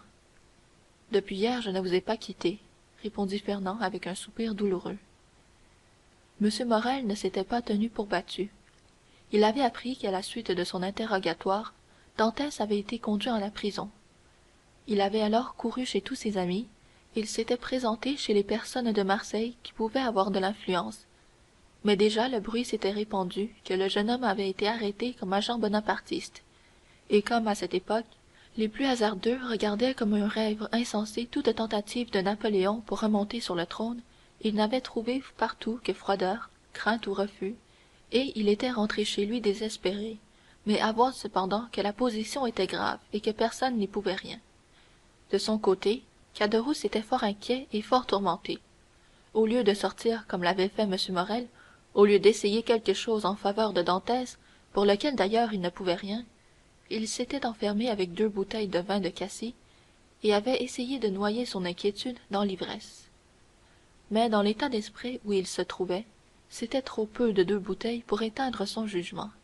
Il était donc demeuré, trop ivre pour aller chercher d'autres vins, pas assez ivre pour que l'ivresse eût éteint ses souvenirs, accoudé en face de ces 2 bouteilles vides sur une table boiteuse, et voyant danser, au reflet de sa chandelle à la longue mèche, tous ces spectres qu'Hoffmann a semés sur ses manuscrits humides de punch, comme une poussière noire et fantastique. Danglars, seul, n'était ni tourmenté ni inquiet. Danglars même était joyeux, car il s'était vengé d'un ennemi et avait assuré, à bord du Pharaon, sa place qu'il craignait de perdre. Danglars était un de ces hommes de calcul qui naissent avec une plume derrière l'oreille et un encrier à la place du cœur. Tout était pour lui dans ce monde soustraction ou multiplication, et un chiffre lui paraissait bien plus précieux qu'un homme, quand ce chiffre pouvait augmenter le total que cet homme pouvait diminuer. Danglars s'était donc couché à son heure ordinaire et dormait tranquillement. Villefort, après avoir reçu la lettre de M. de Salvieux, embrassé Renée sur les 2 joues, baisé la main de mme de Saint-Méran et serré celle du marquis, courait la poste sur la route d'Aix. Le père dantès se mourait de douleur et d'inquiétude. Quant à Edmond, nous savons ce qu'il était devenu. Chapitre 10. Le petit cabinet des Tuileries. Abandonnons Villefort sur la route de Paris, où, grâce au triple guide qu'il paie, il brûle le chemin, et pénétrons à travers les 2 ou 3 salons qui le précèdent, dans ce petit cabinet des Tuileries à la fenêtre cintrée, si bien connu pour avoir été le cabinet favori de Napoléon et de Louis XVIII, et pour être aujourd'hui celui de Louis-Philippe. Là, dans ce cabinet, assis devant une table de noyer qu'il avait rapportée de Hartwell, et que, par une de ces manies familières aux grands personnages, il affectionnait tout particulièrement, le roi Louis XVIII écoutait assez légèrement un homme de 50 à 52 ans, à cheveux gris, à la figure aristocratique et à la mise scrupuleuse, tout en notant à la marge un volume d'Horace, édition de Griffius, assez incorrect quoique estimé, et qui prêtait beaucoup aux sagaces observations philologiques de sa majesté. « Vous dites donc, monsieur, dit le roi, que je suis on ne peut plus inquiet, sire. Vraiment? Auriez-vous vu en songe 7 vaches grasses et 7 vaches maigres? Non, sire, car cela ne nous annoncerait que 7 années de fertilité et 7 années de disette. Et avec un roi aussi prévoyant que l'est votre majesté, la disette n'est pas à craindre. De quel autre fléau est-il donc question, mon cher Blacas? Sire, je crois, j'ai tout lieu de croire, qu'un orage se forme du côté du Midi. Eh bien, mon cher duc, répondit Louis XVIII, je vous crois mal renseigné, et je sais positivement au contraire qu'il fait très beau de ce côté-là. Tout homme d'esprit qu'il était, Louis XVIII aimait la plaisanterie facile. Sire, dit M. de Blacas, ne fût-ce que pour assurer un fidèle serviteur, votre majesté ne pourrait-elle pas envoyer dans le Languedoc, dans la Provence et dans le Dauphiné des hommes sûrs qui lui feraient un rapport sur l'esprit de ces 3 provinces? Canimus sur 10, répondit le roi, tout en continuant d'annoter son Horace. Sire, répondit le courtisan en riant, pour avoir l'air de comprendre les mystiches du poète de Vénouse. Votre majesté peut avoir parfaitement raison en comptant sur le bon esprit de la France, mais je crois ne pas avoir tout à fait tort en craignant quelque tentative désespérée. De la part de qui? De la part de Bonaparte, ou du moins de son parti. Mon cher Blacas, dit le roi, vous m'empêchez de travailler avec vos terreurs. Et moi, sire, vous m'empêchez de dormir avec votre sécurité. Attendez, mon cher, attendez. Je tiens une note très heureuse sur le pastor cum traeret. Attendez, et vous continuerez après. Il se fit un instant de silence, pendant lequel Louis XVIII inscrivit, d'une écriture qu'il faisait aussi menue que possible, une note en marge de son Horace. Puis, cette note inscrite, « Continuez, mon cher duc, dit-il en se relevant de l'air satisfait d'un homme qui croit avoir eu une idée lorsqu'il a commenté l'idée d'un autre. Continuez, je vous écoute. Sire, dit Blacas, qui avait eu un instant l'espoir de confisquer Villefort à son profit. Je suis forcé de vous dire que ce ne sont point de simples bruits dénués de tout fondement, de simples nouvelles en l'air, qui m'inquiètent. C'est un homme bien pensant, méritant toute ma confiance, et chargé par moi de surveiller le Midi. Le duc hésita en prononçant ces mots, qui arrive en poste pour me dire un grand péril menace le roi. Alors je suis accouru, sire. Maladucis avidumum, continua Louis XVIII en annotant. Votre majesté m'ordonne-t-elle de ne plus insister sur ce sujet? Non, mon cher duc, mais allongez la main. Laquelle? Celle que vous voudrez, là-bas à gauche. Ici, sire? Je vous dis à gauche et vous cherchez à droite. C'est à ma gauche que je veux dire. Là, vous y êtes. Vous devez trouver le rapport du ministre de la police en date d'hier. Mais tenez, voici M. Dandré lui-même, n'est-ce pas, vous dites, M. Dandré? Interrompit Louis XVIII, s'adressant à l'huissier, qui venait en effet d'annoncer le ministre de la police. Oui, sire, monsieur le baron Dandré, reprit l'huissier. C'est juste, baron, reprit Louis XVIII, avec un imperceptible sourire. Entrez, baron, et racontez au duc ce que vous savez de plus récent sur M. de Bonaparte. Ne nous dissimulez rien de la situation, quoique grave qu'elle soit. Voyons, l'île d'Elbe est-elle un volcan, et allons-nous en voir sortir la guerre flamboyante et tout hérissée? Bella horrida bella. M. d'André se balança fort gracieusement sur le dos d'un fauteuil auquel il appuyait ses deux mains, et dit votre majesté a-t-elle bien voulu consulter le rapport d'hier? Oui, oui, mais dites au duc lui-même, qui ne peut le trouver, ce que contenait le rapport. Détaillez-lui ce que fait l'usurpateur dans son île. Monsieur, dit le baron au duc, tous les serviteurs de sa majesté doivent s'applaudir des nouvelles récentes qui nous parviennent de l'île d'Elbe. Bonaparte... M. d'André regarda Louis XVIII qui, occupé à écrire une note, ne leva même pas la tête. Bonaparte, continua le baron, s'ennuie mortellement. Il passe des journées entières à regarder travailler ses mineurs de Porto Longone. Et il se gratte pour se distraire, dit le roi. Il se gratte? Demanda le duc. Que veut dire votre majesté? Eh oui, mon cher duc, oubliez-vous donc que ce grand homme, ce héros, ce demi-dieu, est atteint d'une maladie de peau qui le dévore, prurigo? Il y a plus, monsieur le duc, continua le ministre de la police. Nous sommes à peu près sûrs que dans peu de temps l'usurpateur sera fou. Fou? Fou à lier. Sa tête s'affaiblit. Tantôt il pleure à chaudes larmes, tantôt il rit à gorge déployée. D'autres fois, il passe des heures sur le rivage à jeter des cailloux dans l'eau. Et lorsque le caillou fait 5 ou 6 ricochets, il paraît aussi satisfait que s'il avait gagné un autre Marengo ou un nouvel Austerlitz. Voilà, vous en conviendrez, des signes de folie. Ou de sagesse, monsieur le baron, ou de sagesse, dit Louis XVIII en riant. C'était en jetant des cailloux à la mer que se récréaient les grands capitaines de l'Antiquité. Voyez Plutarque, à la vie de Scipion l'Africain. M. de Blacas demeura rêveur entre ces deux insouciances.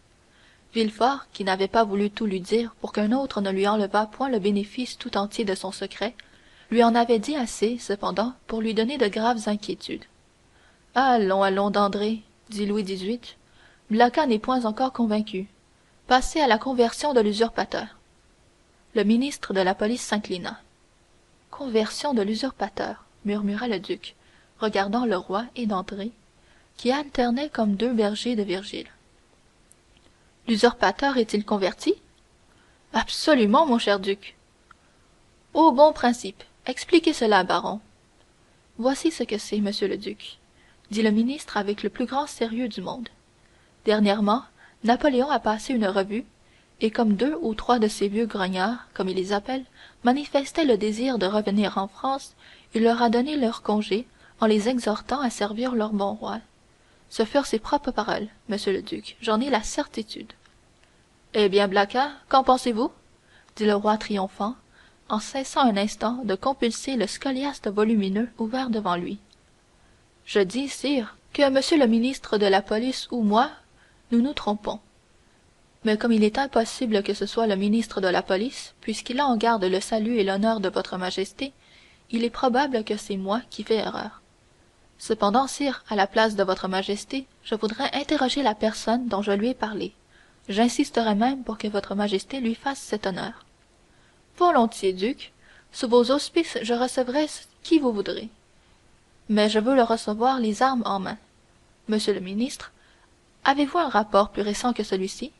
Car celui-ci a déjà la date du 20 février, et nous sommes au 3 mars. Non, sire, mais j'en attendais un d'heure en heure. Je suis sorti depuis le matin, et peut-être depuis mon absence est-il arrivé. Allez à la préfecture, et s'il n'y en a pas, eh bien, continua en riant Louis XVIII, faites-en un. N'est-ce pas ainsi que cela se pratique? Oh, sire, dit le ministre, Dieu merci, sous ce rapport, il n'est besoin de rien inventer. Chaque jour encombre nos bureaux des dénonciations les plus circonstanciées. lesquels proviennent d'une foule de pauvres hères qui espèrent un peu de reconnaissance pour des services qu'ils ne rendent pas, mais qu'ils voudraient rendre. Ils tablent sur le hasard, et ils espèrent qu'un jour quelque événement inattendu donnera une espèce de réalité à leurs prédictions. C'est bien. Allez, monsieur, dit Louis XVIII, et songez que je vous attends. Je ne fais qu'aller et venir, sire. Dans 10 minutes, je suis de retour. Et moi, sire, dit M. de Blacas, je vais chercher mon messager. Attendez donc, dit Louis XVIII. En vérité, Blacas, il faut que je vous change vos armes.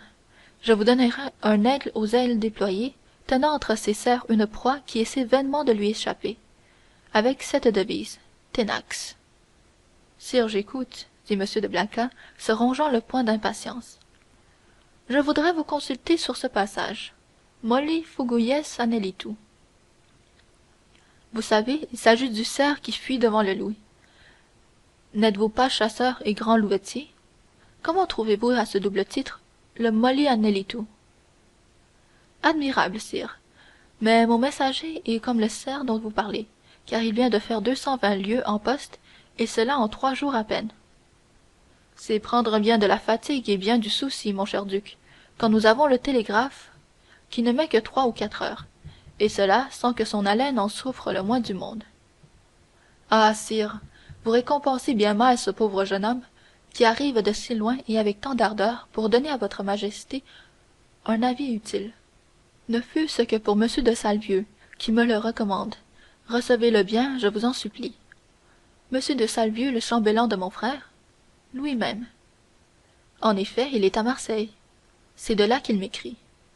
Vous parle-t-il donc aussi de cette conspiration? Non, mais il me recommande monsieur de Villefort, et me charge de l'introduire près de votre majesté. Monsieur de Villefort? S'écria le roi. Ce messager s'appelle-t-il donc monsieur de Villefort? Oui, sire. Et c'est lui qui vient de Marseille? En personne. Que ne me disiez-vous son nom tout de suite? Reprit le roi, en laissant percer sur son visage un commencement d'inquiétude. Sire, je croyais ce nom inconnu de votre majesté. Non pas, Blacas. C'est un esprit sérieux, élevé et ambitieux surtout. Et pardieu, vous connaissez de nom son père. Son père? Oui, Noirtier. Noirtier le Girondin? Noirtier le sénateur? Oui, justement. Et votre majesté a employé le fils d'un pareil homme? Blacas, je vous ai dit que Villefort était ambitieux. Pour arriver, Villefort sacrifierait tout, même son père.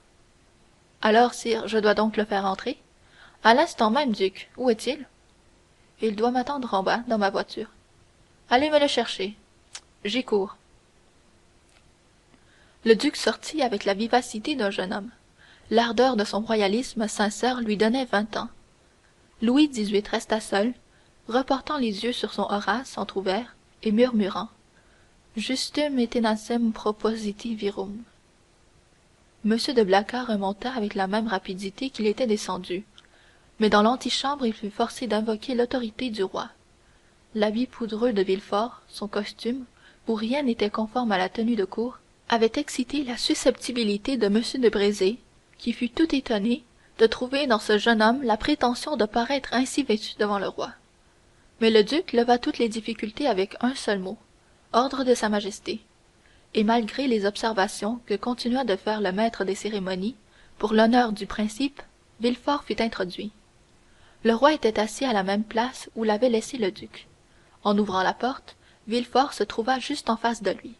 Le premier mouvement du jeune magistrat fut de s'arrêter. Entrez, monsieur de Villefort, dit le roi. Entrez. Villefort salua et fit quelques pas en avant, attendant que le roi l'interrogeât. Monsieur de Villefort, continua Louis XVIII, voici le duc de Blacas qui prétend que vous avez quelque chose d'important à nous dire. Sire, monsieur le duc a raison, et j'espère que votre majesté va le reconnaître elle-même. D'abord et avant toute chose, monsieur, le mal est-il aussi grand, à votre avis, que l'on veut me le faire croire? Sire, je le crois pressant, mais grâce à la diligence que j'ai faite, il n'est pas irréparable, je l'espère. Parlez longuement si vous le voulez, monsieur, dit le roi, qui commençait à se laisser aller lui-même à l'émotion qui avait bouleversé le visage de M. de Blacas et qui altérait la voix de Villefort. Parlez, et surtout commencez par le commencement. J'aime l'ordre en toutes choses. Sire, dit Villefort, je ferai à votre majesté un rapport fidèle. Mais je la prierai cependant de m'excuser si le trouble où je suis jette quelque obscurité dans mes paroles. » Un coup d'œil jeté sur le roi, après cet exorde insinuant, assura Villefort de la bienveillance de son auguste auditeur, et il continua. Sire, je suis arrivé le plus rapidement possible à Paris pour apprendre à votre majesté que j'ai découvert dans le ressort de mes fonctions, non pas un de ces complots vulgaires et sans conséquence, comme ils s'entrament tous les jours dans le dernier rang du peuple et de l'armée, mais une conspiration véritable, une tempête qui ne menace rien de moins que le trône de votre majesté. Sire, l'usurpateur arme 3 vaisseaux. Il médite quelques projets, insensés peut-être, mais peut-être aussi terribles, tout insensé qu'il est. À cette heure, il doit avoir quitté l'île d'Elbe. Pour aller où, je l'ignore, mais à coup sûr pour tenter une descente soit à Naples, soit sur les côtes de Toscane, soit même en France. Votre majesté n'ignore pas que le souverain de l'île d'Elbe a conservé des relations avec l'Italie et avec la France. Oui, monsieur, je le sais, dit le roi fort ému. Et dernièrement encore, on a eu avis que des réunions bonapartistes avaient lieu rue Saint-Jacques. Mais continuez, je vous prie. Comment avez-vous eu ces détails? Sire, il résulte d'un interrogatoire que j'ai fait subir à un homme de Marseille, que depuis longtemps je surveillais et que j'ai fait arrêter le jour même de mon départ. Cet homme, marin turbulent et d'un bonapartisme qui m'était suspect, a été secrètement à l'île d'Elbe. Il a vu le grand maréchal, qui l'a chargé d'une mission verbale pour un bonapartiste de Paris, dont je n'ai jamais pu lui faire dire le nom.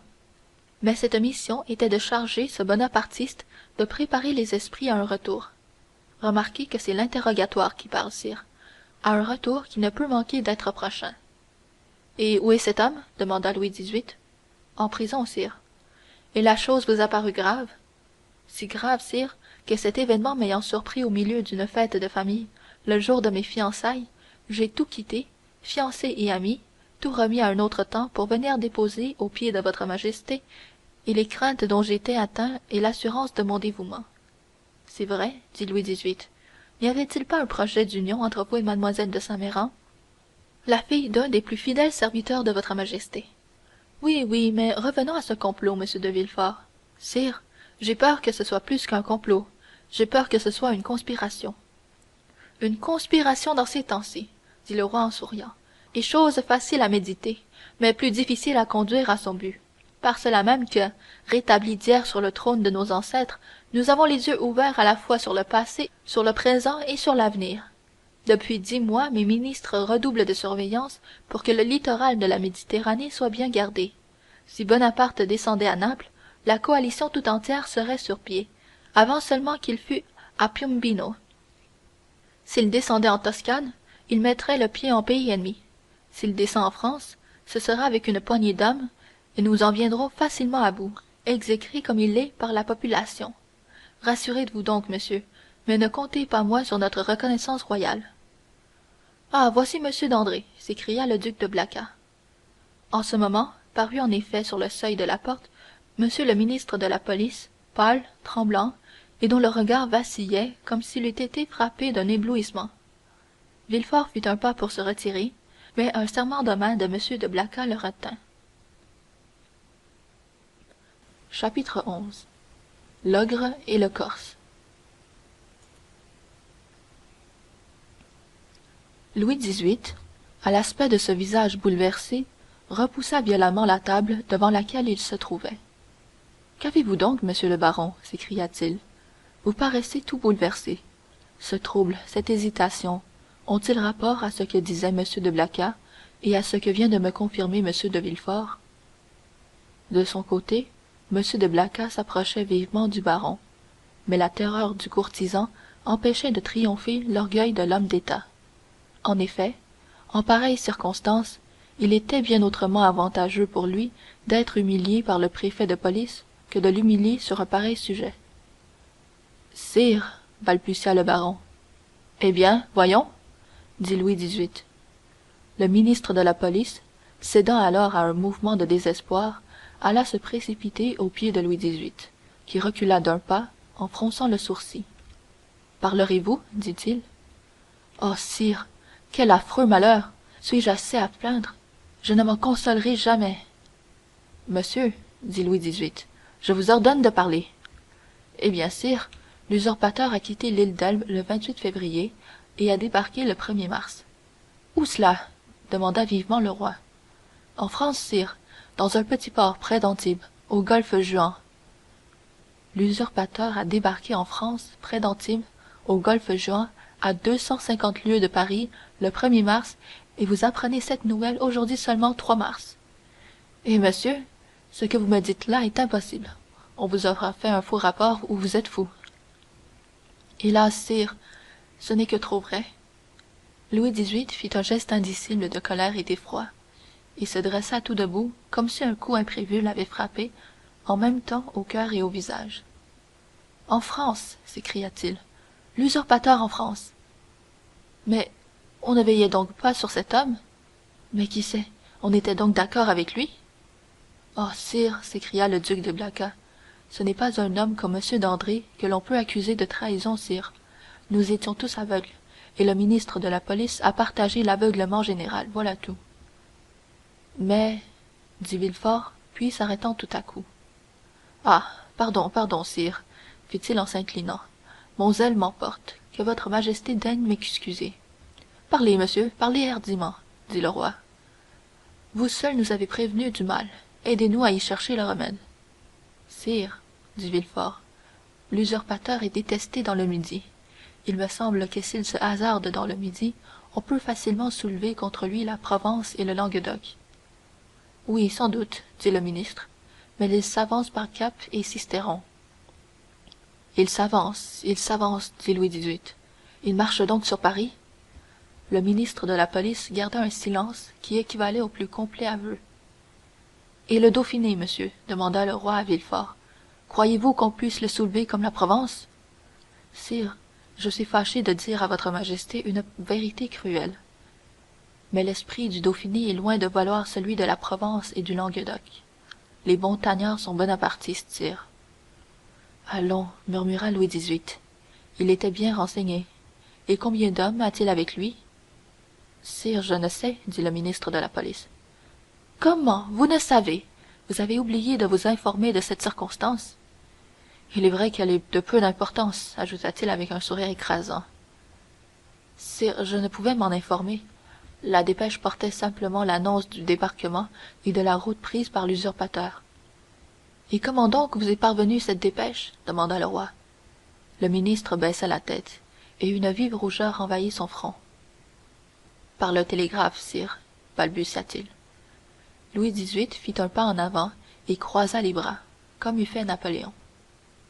Ainsi, dit-il, pâlissant de colère, 7 armées coalisées auront renversé cet homme. Un miracle du ciel m'aura replacé sur le trône de mes pères après 25 ans d'exil. J'aurai, pendant ces 25 ans, étudié, sondé et analysé les hommes et les choses de cette France qui m'était promise, pour qu'arrivé au bout de tous mes vœux, une force que je tenais entre mes mains éclate et se brise. Sire, c'est de la fatalité, murmura le ministre, sentant qu'un pareil poids, léger pour le destin, suffisait à écraser un homme. Mais ce que disaient de nous nos ennemis est donc vrai. Rien d'appris, rien oublié. Si j'étais trahi comme lui encore, je me consolerais. Mais être au milieu des gens élevés par moi aux dignités, qui devaient veiller sur moi plus précieusement que sur eux-mêmes, car ma fortune c'est la leur. Avant moi ils n'étaient rien, après moi ils ne seront rien, et périr misérablement par incapacité, par ineptie. Ah oui, monsieur, vous avez bien raison, c'est de la fatalité. Le ministre se tenait courbé sous cet effrayant anathème. M. de Blacas essuyait son front couvert de sueur. Villefort souriait intérieurement, car il sentait grandir son importance.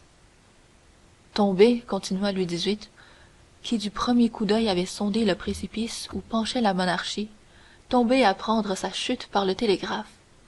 Oh, j'aimerais mieux monter sur l'échafaud de mon frère Louis XVI que de descendre ainsi l'escalier des Tuileries chassé par le ridicule. Le ridicule, monsieur. Vous ne savez pas ce que c'est, en France, et cependant vous devriez le savoir. Sire, sire, murmura le ministre, par pitié. Approchez, monsieur de Villefort, continua le roi, s'adressant au jeune homme, qui, debout, immobile et en arrière, considérait la marche de cette conversation où flottait, éperdu, le destin d'un royaume, Approchez et dites à monsieur qu'on pouvait savoir d'avance tout ce qu'il n'a pas su. Sire, il était matériellement impossible de deviner les projets que cet homme cachait à tout le monde. Matériellement impossible. Oui, voilà un grand mot, monsieur. Malheureusement, il en est des grands mots comme des grands hommes, et je les ai mesurés. Matériellement impossible à un ministre qui a une administration, des bureaux, des agents, des mouchards, des espions et 1500 000 francs de fonds secrets, de savoir ce qui se passe à 60 lieues des côtes de France. Eh bien, tenez, voici monsieur, qui n'avait aucune de ces ressources à sa disposition, voici monsieur, simple magistrat, qui en savait plus que vous avec toute votre police, et qui eût sauvé ma couronne s'il eût eu comme vous le droit de diriger un télégraphe. Le regard du ministre de la police se tourna avec une expression de profond dépit sur Villefort, qui inclina la tête avec la modestie du triomphe. Je ne dis pas cela pour vous, Blacas, continua Louis XVIII, car si vous n'avez rien découvert, vous au moins avez-vous eu le bon esprit de persévérer dans votre soupçon. Un autre que vous eût peut-être considéré la révélation de M. de Villefort comme insignifiante, ou bien encore suggérée par une ambition vénale. Ces mots faisaient allusion à ceux que le ministre de la police avait prononcés avec tant de confiance une heure auparavant. Villefort comprit le jeu du roi. Un autre peut-être se serait laissé emporter par l'ivresse de la louange, mais il craignit de se faire un ennemi mortel du ministre de la police, bien qu'il sentît que celui-ci était irrévocablement perdu. En effet, le ministre, qui n'avait pas, dans la plénitude de sa puissance, su deviner le secret de Napoléon, pouvait, dans les convulsions de son agonie, pénétrer celui de Villefort. Il ne lui fallait pour cela qu'interroger Dantès. Il vint donc en aide au ministre au lieu de l'accabler. « Sire, dit Villefort, la rapidité de l'événement doit prouver à votre majesté que Dieu seul pouvait l'empêcher en soulevant une tempête. Ce que votre majesté croit de ma part l'effet d'une profonde perspicacité est dû purement et simplement au hasard. J'ai profité de ce hasard en serviteur dévoué, voilà tout. Ne m'accordez pas plus que je ne mérite, sire, pour ne revenir jamais sur la première idée que vous aurez conçue de moi. » Le ministre de la police remercia le jeune homme par un regard éloquent, et Villefort comprit qu'il avait réussi dans son projet, c'est-à-dire que, sans rien perdre de la reconnaissance du roi, il venait de se faire un ami sur lequel, le cas échéant, il pouvait compter. « C'est bien, dit le roi. Et maintenant, messieurs, continua-t-il en se retournant vers M. de Blacas et vers son ministre de la police, je n'ai plus besoin de vous, et vous pouvez vous retirer. Ce qui reste à faire est du ressort du ministre de la guerre. Heureusement, sire, dit M. de Blacas, que nous pouvons compter sur l'armée. Votre majesté sait combien tous les rapports nous la peignent dévouée à votre gouvernement. Ne me parlez pas de rapports maintenant, duc. Je sais la confiance que l'on peut avoir en eux. Et qu'avez-vous appris de nouveau sur l'affaire de la rue Saint-Jacques? Sur l'affaire de la rue Saint-Jacques, s'écria Villefort, ne pouvant retenir une exclamation. Mais, s'arrêtant tout à coup, « Pardon, sire, dit-il, mon dévouement à votre majesté me fait sans cesse oublier, dans le respect que j'ai pour elle, ce respect est trop profondément gravé dans mon cœur, mais les règles de l'étiquette. » Dites et faites, monsieur, reprit Louis XVIII. Vous avez acquis aujourd'hui le droit d'interroger. Sire, répondit le ministre de la police, je venais justement aujourd'hui donner à votre majesté les nouveaux renseignements que j'avais recueillis sur cet événement, lorsque l'attention de votre majesté a été détournée par la terrible catastrophe du Golfe. Maintenant, ces renseignements n'auraient plus aucun intérêt pour le roi. Au contraire, monsieur, au contraire, dit Louis XVIII. Cette affaire me semble avoir un rapport direct avec celle qui nous occupe, et la mort du général Quesnel va peut-être nous mettre sur la voie d'un grand complot intérieur. À ce nom du général Quesnel, Villefort frissonna. En effet, sire, reprit le ministre de la police, tout porterait à croire que cette mort est le résultat, non pas d'un suicide, comme on l'avait cru d'abord, mais d'un assassinat. Le général Quesnel sortait, à ce qu'il paraît, d'un club bonapartiste lorsqu'il a disparu. Un homme inconnu était venu le chercher le matin même et lui avait donné rendez-vous rue Saint-Jacques. Malheureusement, le valet de chambre du général, qui le coiffait au moment où cet inconnu a été introduit dans le cabinet, a bien entendu qu'il désignait la rue Saint-Jacques, mais n'a pas retenu le numéro. À mesure que le ministre de la police donnait au roi Louis XVIII ces renseignements, Villefort, qui semblait suspendu à ses lèvres, rougissait et pâlissait. Le roi se retourna de son côté. N'est-ce pas votre avis, comme c'est le mien, monsieur de Villefort, que le général Quesnel, que l'on pouvait croire attaché à l'usurpateur, mais qui, réellement, était tout entier à moi, a péri victime d'un guet-apens bonapartiste? C'est probable, sire, répondit Villefort. Mais ne sait-on rien de plus? On est sur les traces de l'homme qui avait donné le rendez-vous. On est sur ses traces? Répéta Villefort. Oui, le domestique a donné son signalement. C'est un homme de 50 à 52 ans, brun, avec des yeux noirs couverts d'épais sourcils et portant moustache. Il était vêtu d'une redingote bleue et portait à sa boutonnière une rosette d'officier de la Légion d'honneur. Hier, on a suivi un individu dont le signalement correspond exactement à celui que je viens de dire, et on l'a perdu au coin de la rue de la Jussienne et de la rue Coq-Héron. Villefort s'était appuyé au dossier d'un fauteuil, car à mesure que le ministre de la police parlait, il sentait ses jambes se dérober sous lui. Mais lorsqu'il vit que l'inconnu avait échappé aux recherches de l'agent qui le suivait, il respira. Vous cherchez cet homme, monsieur, dit le roi au ministre de la police. Car si, comme tout me porte à le croire, le général Quesnel, qui nous eût été si utile en ce moment, a été victime d'un meurtre, bonapartiste ou non, je veux que ces assassins soient cruellement punis. Villefort eut besoin de tout son sang-froid pour ne point trahir la terreur que lui inspirait cette recommandation du roi. Chose étrange, continua le roi avec un mouvement d'humeur. La police croit avoir tout dit lorsqu'elle a dit un meurtre a été commis et tout fait lorsqu'elle a ajouté on est sur la trace des coupables. Sire, votre majesté sur ce point du moins sera satisfaite, je l'espère. C'est bien, nous verrons. Je ne vous retiens pas plus longtemps, baron. Monsieur de Villefort, vous devez être fatigué de ce long voyage. Allez vous reposer. Vous êtes sans doute descendu chez votre père? Un éblouissement passa sur les yeux de Villefort. Non, sire, dit-il. Je suis descendu à l'hôtel de Madrid, rue de Tournon. Mais vous l'avez vu? Sire, je me suis fait tout d'abord conduire chez monsieur le duc de Blacas. Mais vous le verrez au moins? Je ne le pense pas, sire. Ah, c'est juste, dit Louis XVIII en souriant, de manière à prouver que toutes ces questions réitérées n'avaient pas été faites sans intention. J'oubliais que vous êtes en froid avec monsieur Noirtier, et que c'est un nouveau sacrifice fait à la cause royale, et dont il faut que je vous dédommage. Sire, la bonté que me témoigne votre majesté est une récompense qui dépasse de loin toutes mes ambitions, que je n'ai rien à demander de plus au roi. N'importe, monsieur, et nous ne vous oublierons pas, soyez tranquille. En attendant, le roi détacha la croix de la Légion d'honneur qu'il portait d'ordinaire sur son habit bleu, près de la croix de Saint-Louis, au-dessus de la plaque de l'ordre de Notre-Dame du Mont-Carmel et de Saint-Lazare, et la donnant à Villefort. En attendant, dit-il, prenez toujours cette croix. Sire, dit Villefort, votre majesté se trompe. Cette croix est celle d'officier. Ma foi, monsieur, dit Louis XVIII, prenez-la telle qu'elle est, je n'ai pas le temps d'en faire demander une autre. Blacas, vous veillerez à ce que le brevet soit délivré à monsieur de Villefort. Les yeux de Villefort se mouillèrent d'une larme d'orgueilleuse joie. Il prit la croix et la baisa. Et maintenant, demanda-t-il, quels sont les ordres que me fait l'honneur de me donner votre majesté? Prenez le repos qui vous est nécessaire, et songez que, sans force à Paris pour me servir, vous pouvez mettre à Marseille de la plus grande utilité. Sire, répondit Villefort en s'inclinant, dans une heure, j'aurai quitté Paris. Allez, monsieur, dit le roi, et si je vous oubliais, la mémoire du roi est courte. Ne craignez pas de vous rappeler à mon souvenir. Monsieur le baron, donnez l'ordre qu'on aille chercher le ministre de la guerre. Blacas, restez.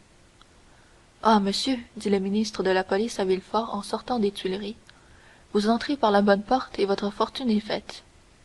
Sera-t-elle longue? Murmura Villefort en saluant le ministre, dont la carrière était finie, et en cherchant des yeux une voiture pour rentrer chez lui. Un fiacre passait sur le quai. Villefort lui fit signe. Le fiacre s'approcha. Villefort donna son adresse et se jeta dans le fond de la voiture, se laissant aller à ses rêves d'ambition. 10 minutes après, Villefort était rentré chez lui. Il commanda ses chevaux pour dans 2 heures, et ordonna qu'on lui servît à déjeuner.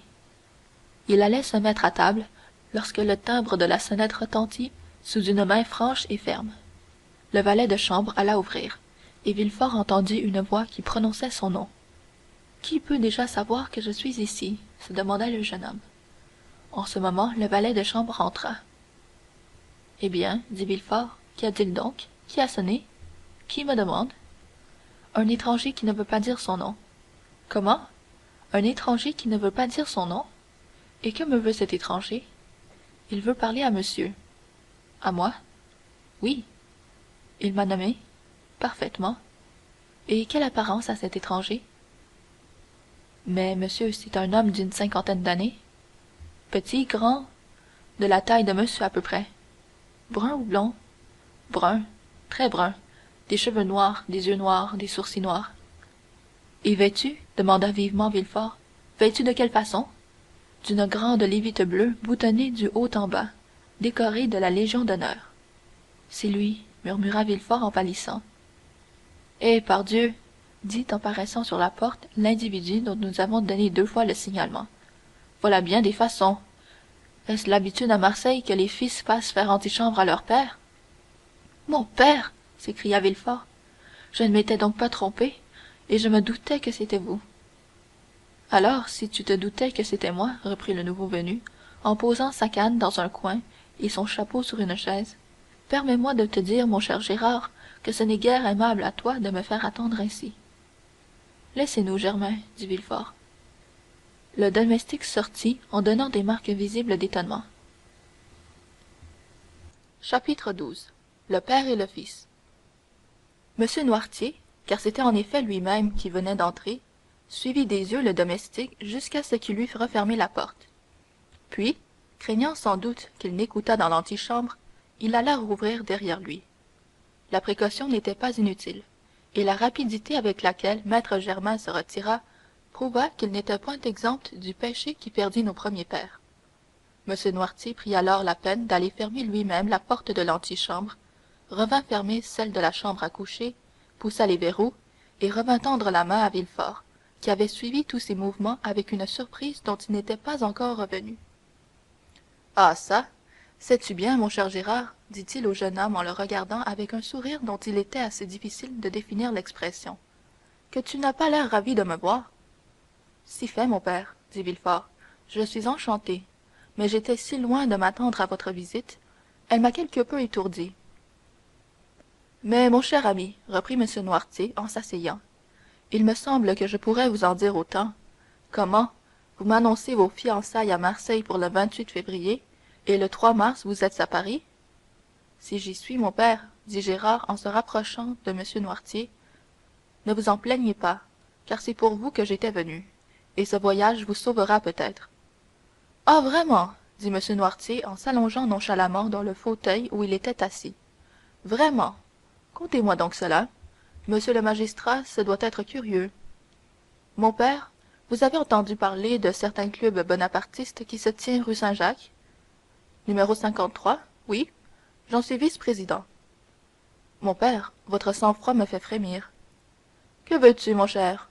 Quand on a été proscrit par les montagnards, qu'on est sorti de Paris dans une charrette de foin, qu'on a été traqué dans les landes de Bordeaux par les limiers de Robespierre, cela vous a aguerri à bien des choses. Continue donc. Eh bien, que s'est-il passé à ce club de la rue Saint-Jacques? Il s'y est passé qu'on y a fait venir le général Quesnel, et que le général Quesnel, sorti à 9 heures du soir de chez lui, a été retrouvé le surlendemain dans la Seine. Et qui vous a conté cette belle histoire? Le roi lui-même, monsieur. Eh bien, moi, en échange de votre histoire, continua Noirtier, je vais vous apprendre une nouvelle. Mon père, je crois savoir déjà ce que vous allez me dire. Ah, vous savez le débarquement de Sa Majesté l'Empereur? Silence, mon père, je vous prie. Pour vous d'abord, et puis ensuite pour moi. Oui, je savais cette nouvelle, et même je la savais avant vous, car depuis 3 jours je brûle le pavé, de Marseille à Paris, avec la rage de ne pouvoir lancer à 200 lieues en avant de moi la pensée qui me brûle le cerveau. Il y a 3 jours, êtes-vous fou? Il y a 3 jours l'empereur n'était pas embarqué. N'importe, je savais le projet. Et comment cela? Par une lettre qui vous était adressée de l'île d'Elbe. À moi? À vous? Et que j'ai surprise dans le portefeuille du messager. Si cette lettre était tombée entre les mains d'un autre, à cette heure, mon père, vous seriez fusillé peut-être. Le père de Villefort se mit à rire. Allons, allons, dit-il, Il paraît que la Restauration a appris de l'Empire la façon d'expédier promptement les affaires. Fusillé! Mon cher, comme vous y allez! Et cette lettre, où est-elle? Je vous connais trop pour craindre que vous l'ayez laissée traîner. Je l'ai brûlée, de peur qu'il n'en restât un seul fragment, car cette lettre, c'était votre condamnation. Et la perte de votre avenir, répondit froidement Noirtier. Oui, je comprends cela, mais je n'ai rien à craindre puisque vous me protégez. Je fais mieux que cela, monsieur. Je vous sauve. Ah, diable, ceci devient plus dramatique. Expliquez-vous. Monsieur, j'en reviens à ce club de la rue Saint-Jacques. Il paraît que ce club tient au cœur des messieurs de la police. Pourquoi n'ont-ils pas mieux cherché? Ils l'auraient trouvé. Ils ne l'ont pas trouvé, mais ils sont sur la trace. C'est le mot consacré, je le sais bien. Quand la police est en défaut, elle dit qu'elle est sur la trace, et le gouvernement attend tranquillement le jour où elle vient dire, l'oreille basse, que cette trace est perdue. Oui, mais on a trouvé le cadavre. Le général Quesnel a été tué, et dans tous les pays du monde, cela s'appelle un meurtre. Un meurtre, dites-vous? Mais rien ne prouve que le général a été victime d'un meurtre. On trouve tous les jours des gens dans la Seine qui s'y sont jetés de désespoir, qui s'y sont noyés ne sachant pas nager. Mon père, vous savez très bien que le général ne s'est pas noyé par désespoir et qu'on ne se baigne pas dans la Seine au mois de janvier. Non, non, ne vous abusez pas, cette mort est bien qualifiée de meurtre. Et qui l'a qualifiée ainsi? Le roi lui-même. Le roi? Je le croyais assez philosophe pour comprendre qu'il n'y a pas de meurtre en politique. En politique, mon cher, vous le savez comme moi, il n'y a pas d'hommes, mais des idées. Pas de sentiments, mais des intérêts. En politique, on ne tue pas un homme, on supprime un obstacle. Voilà tout. Voulez-vous savoir comment les choses se sont passées? Eh bien, moi, je vais vous le dire. On croyait pouvoir compter sur le général Quesnel. On nous l'avait recommandé de l'île d'Elbe. L'un de nous va chez lui, l'invite à se rendre rue Saint-Jacques, à une assemblée où il trouvera des amis. Il y vient, et là, on lui déroule tout le plan, le départ de l'île d'Elbe, le débarquement projeté.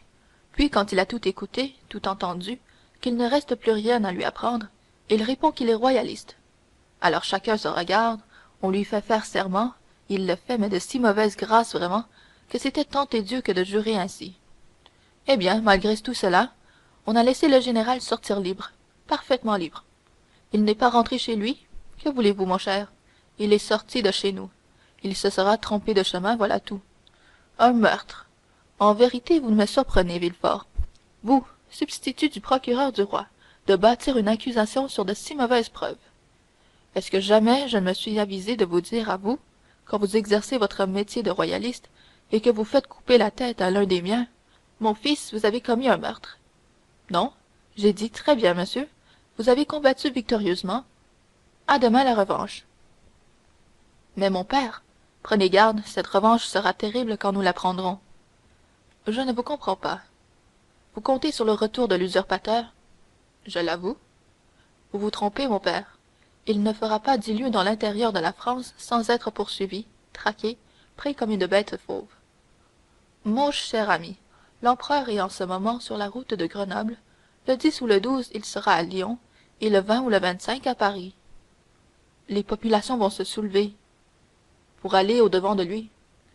Il n'a avec lui que quelques hommes, et l'on enverra contre lui des armées, qui lui feront escorte pour rentrer dans la capitale.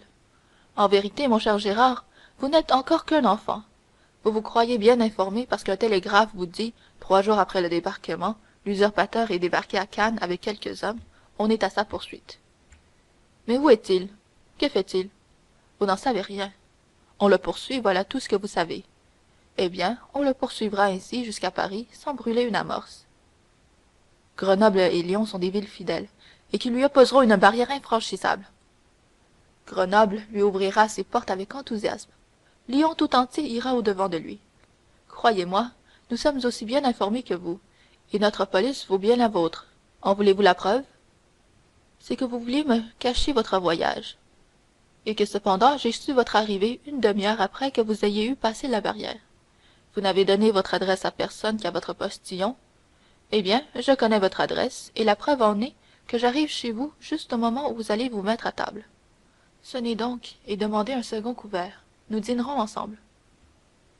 En effet, répondit Villefort, regardant son père avec étonnement.